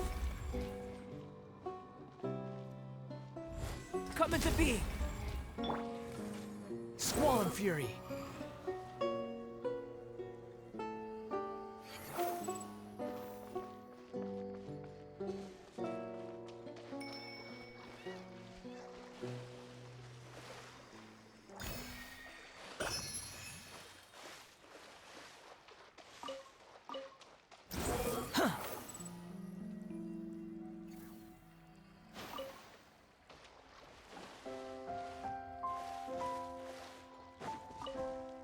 Quit following me. Behold!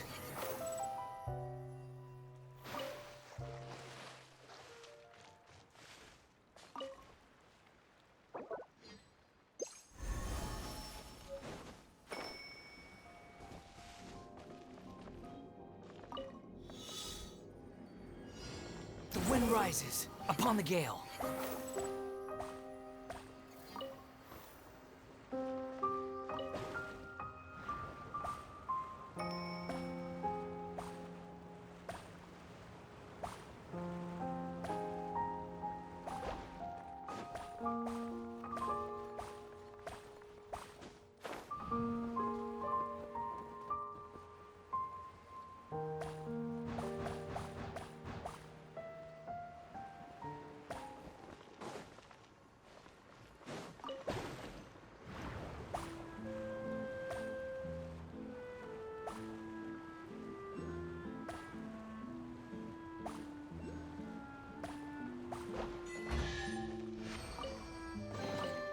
Unnecessary. Squall and fury.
Stay close and you will live.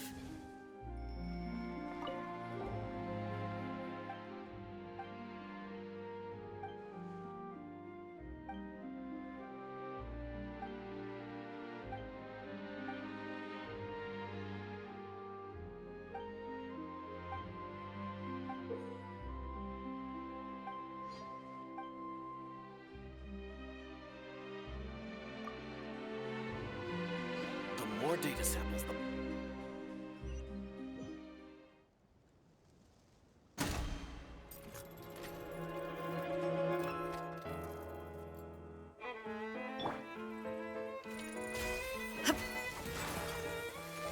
Shine down! Falling leaves, adorn my night! One with nature. Ha!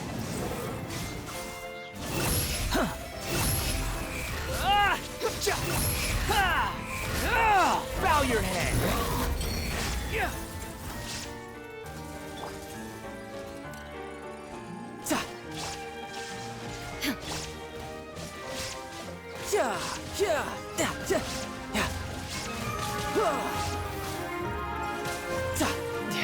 This is getting interesting. Brace yourself. This is gonna hurt.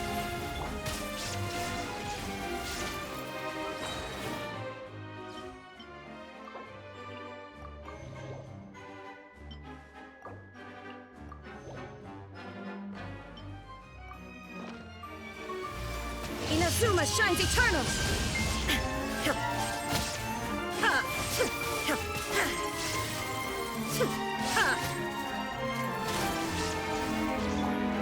The wind knows me. Clouds high. The birds call! Ah!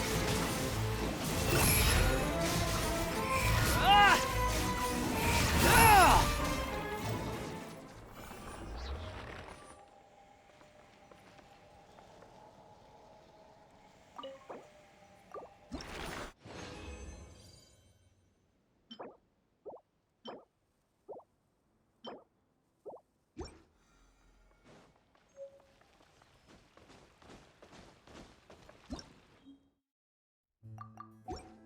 The more data samples, the better.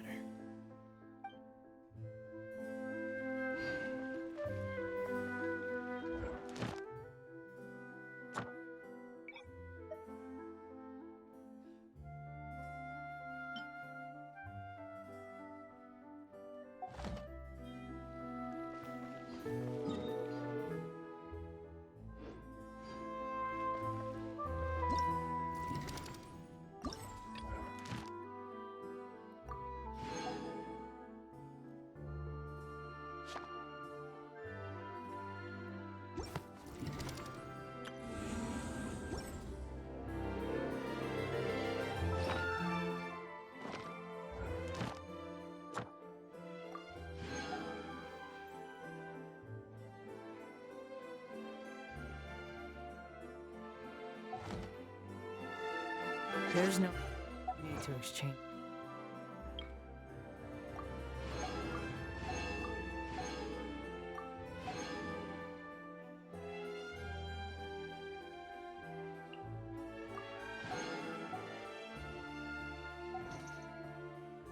Pleasantries.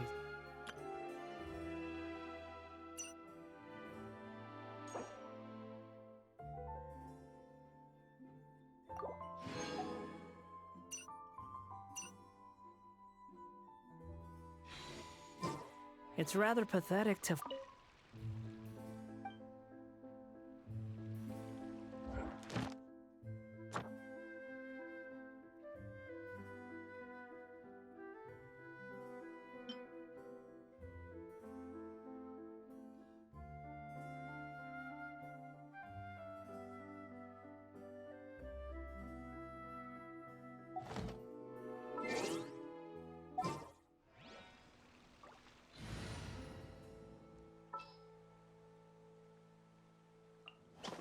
Gonna be epic!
Into the wind!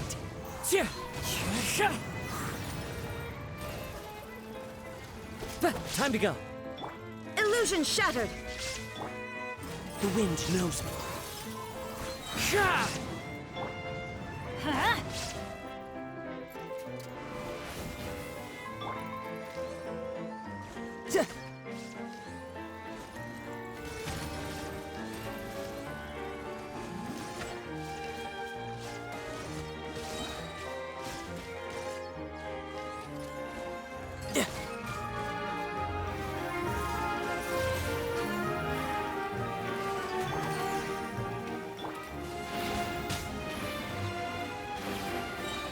Everybody stand back! As one with wind and cloud, one with nature.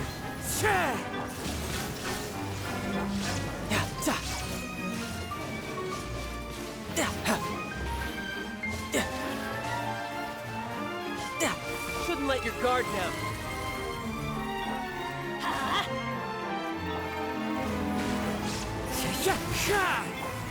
Now you shall perish!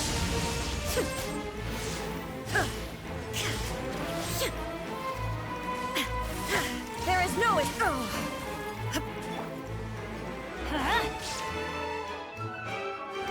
Teamwork is dreamwork! Fallen leaves, adorn my night! Illusion shattered!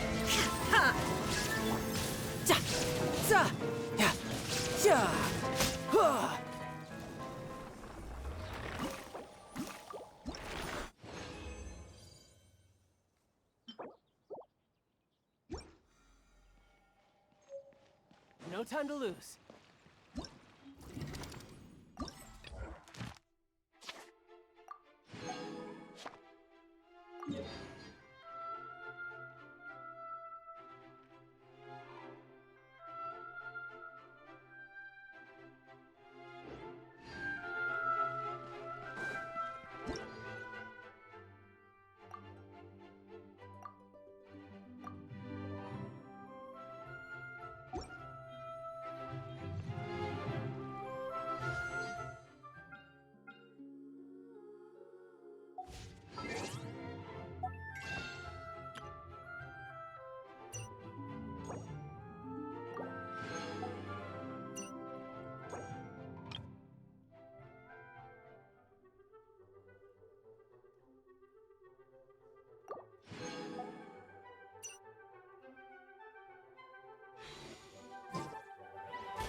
Nice and spicy!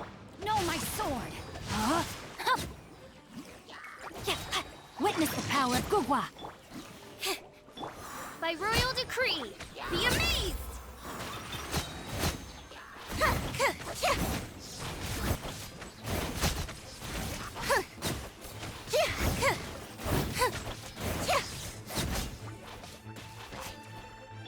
Eat this!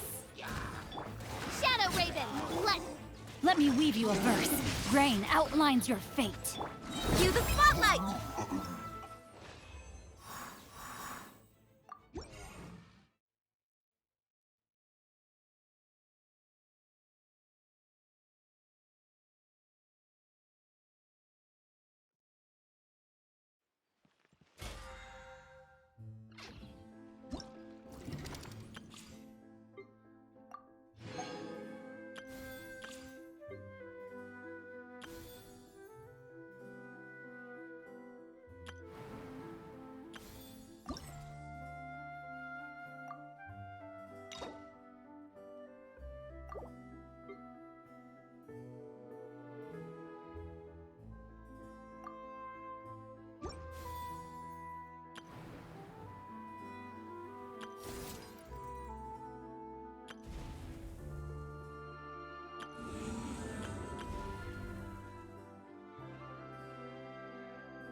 Where I'm from, if we didn't keep moving, we'd freeze to death. Literally.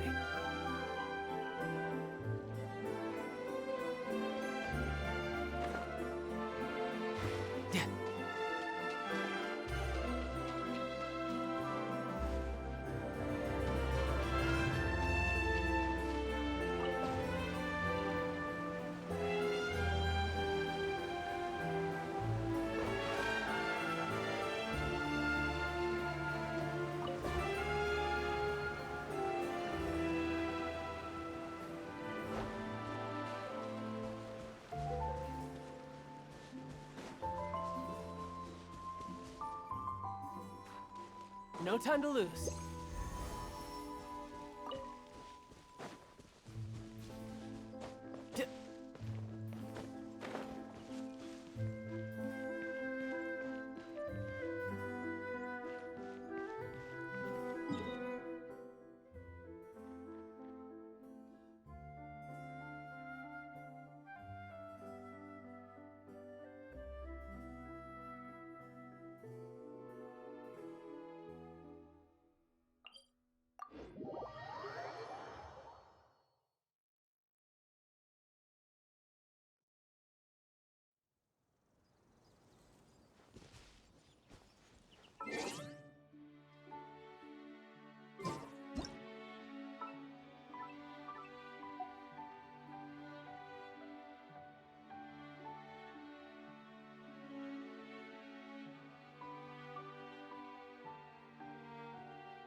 Is it time for a magic show?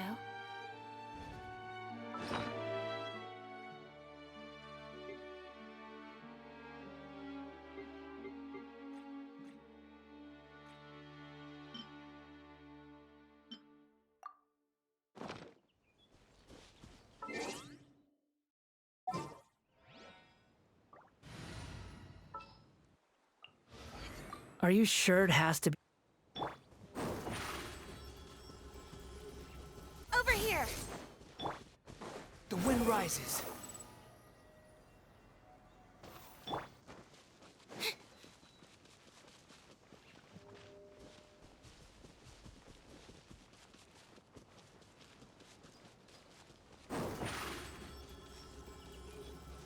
Step on up!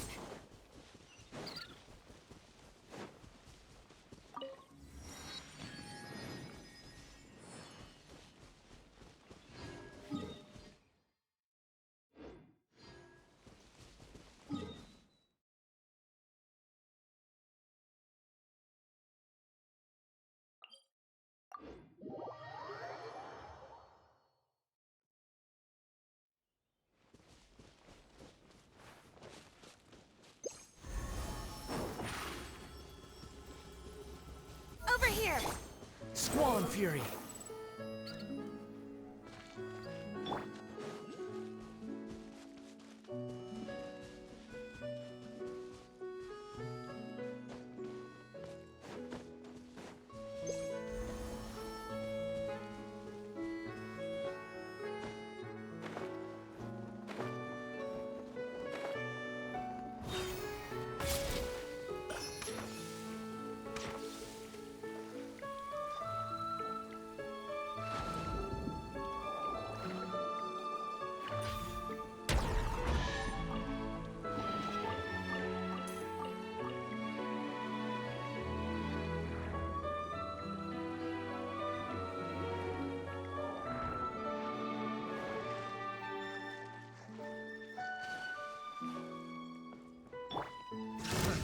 Another test subject.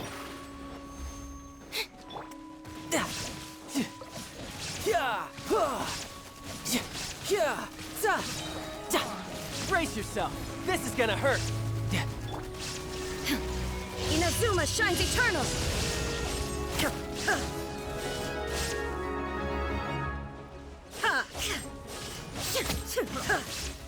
Shine down! The wind rises. How amusing.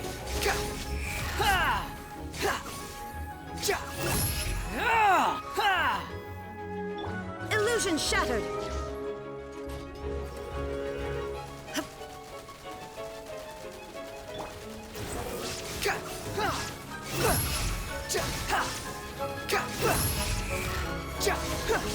You dare to gaze upon me? There is no escape!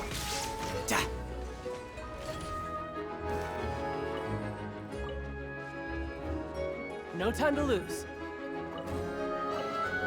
All right, now we're talking.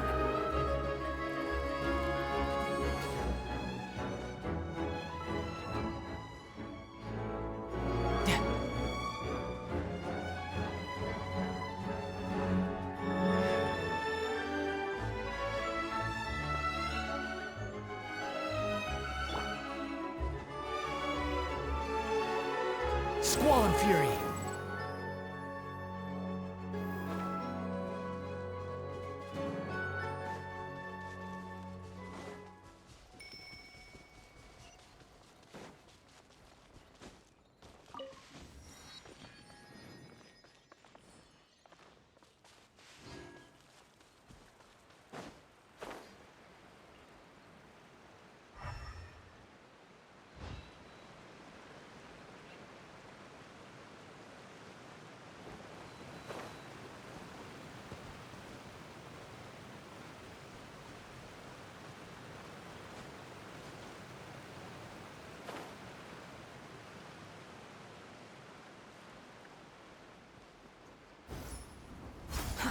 Too slow.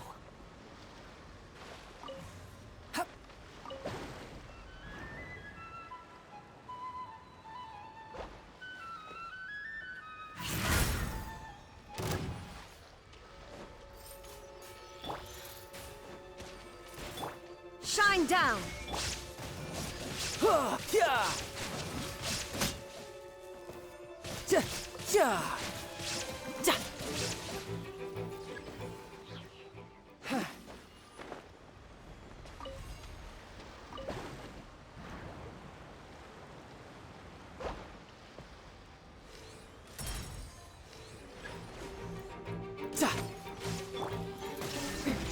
Transcendental constraints, torn to oblivion!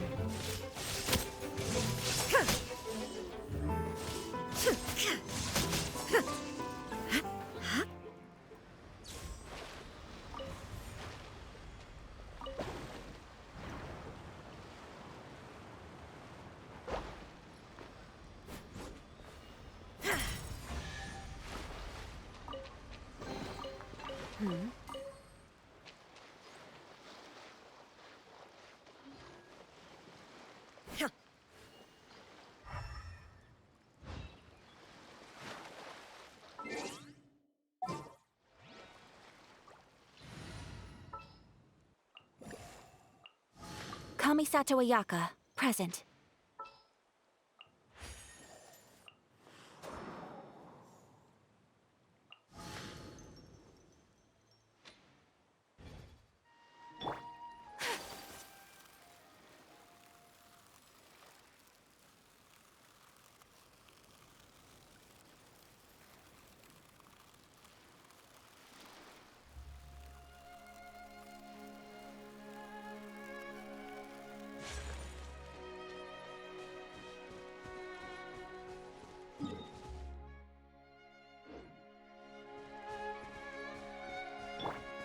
Behold!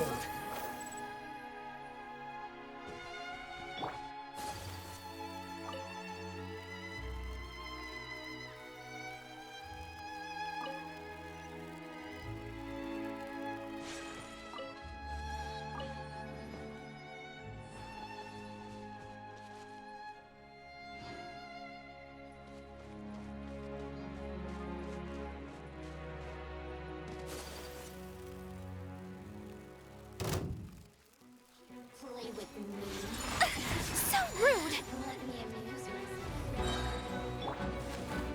Squall Fury!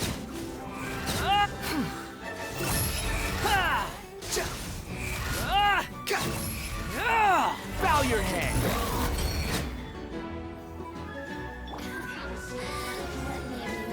Sakura Swirl! Riptide!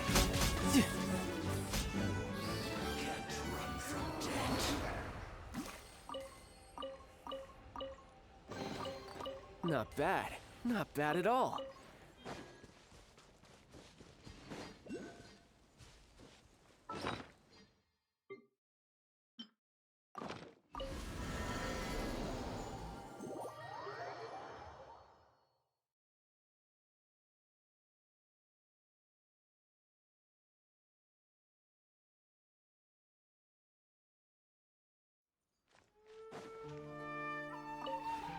This route.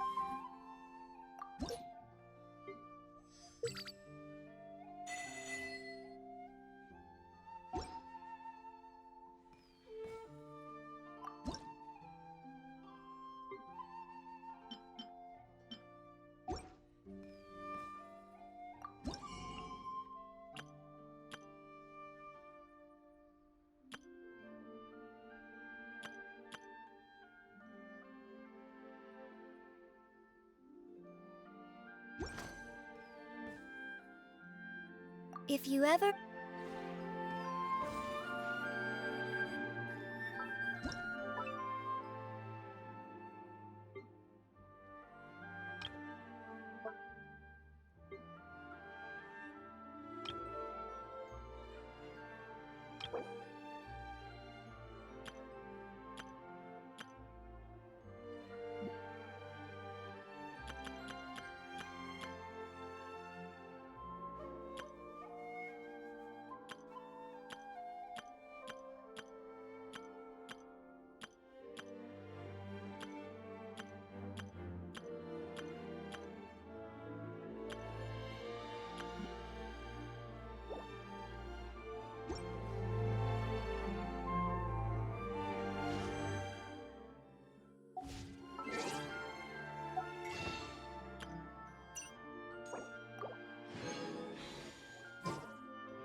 Exiting standby mode.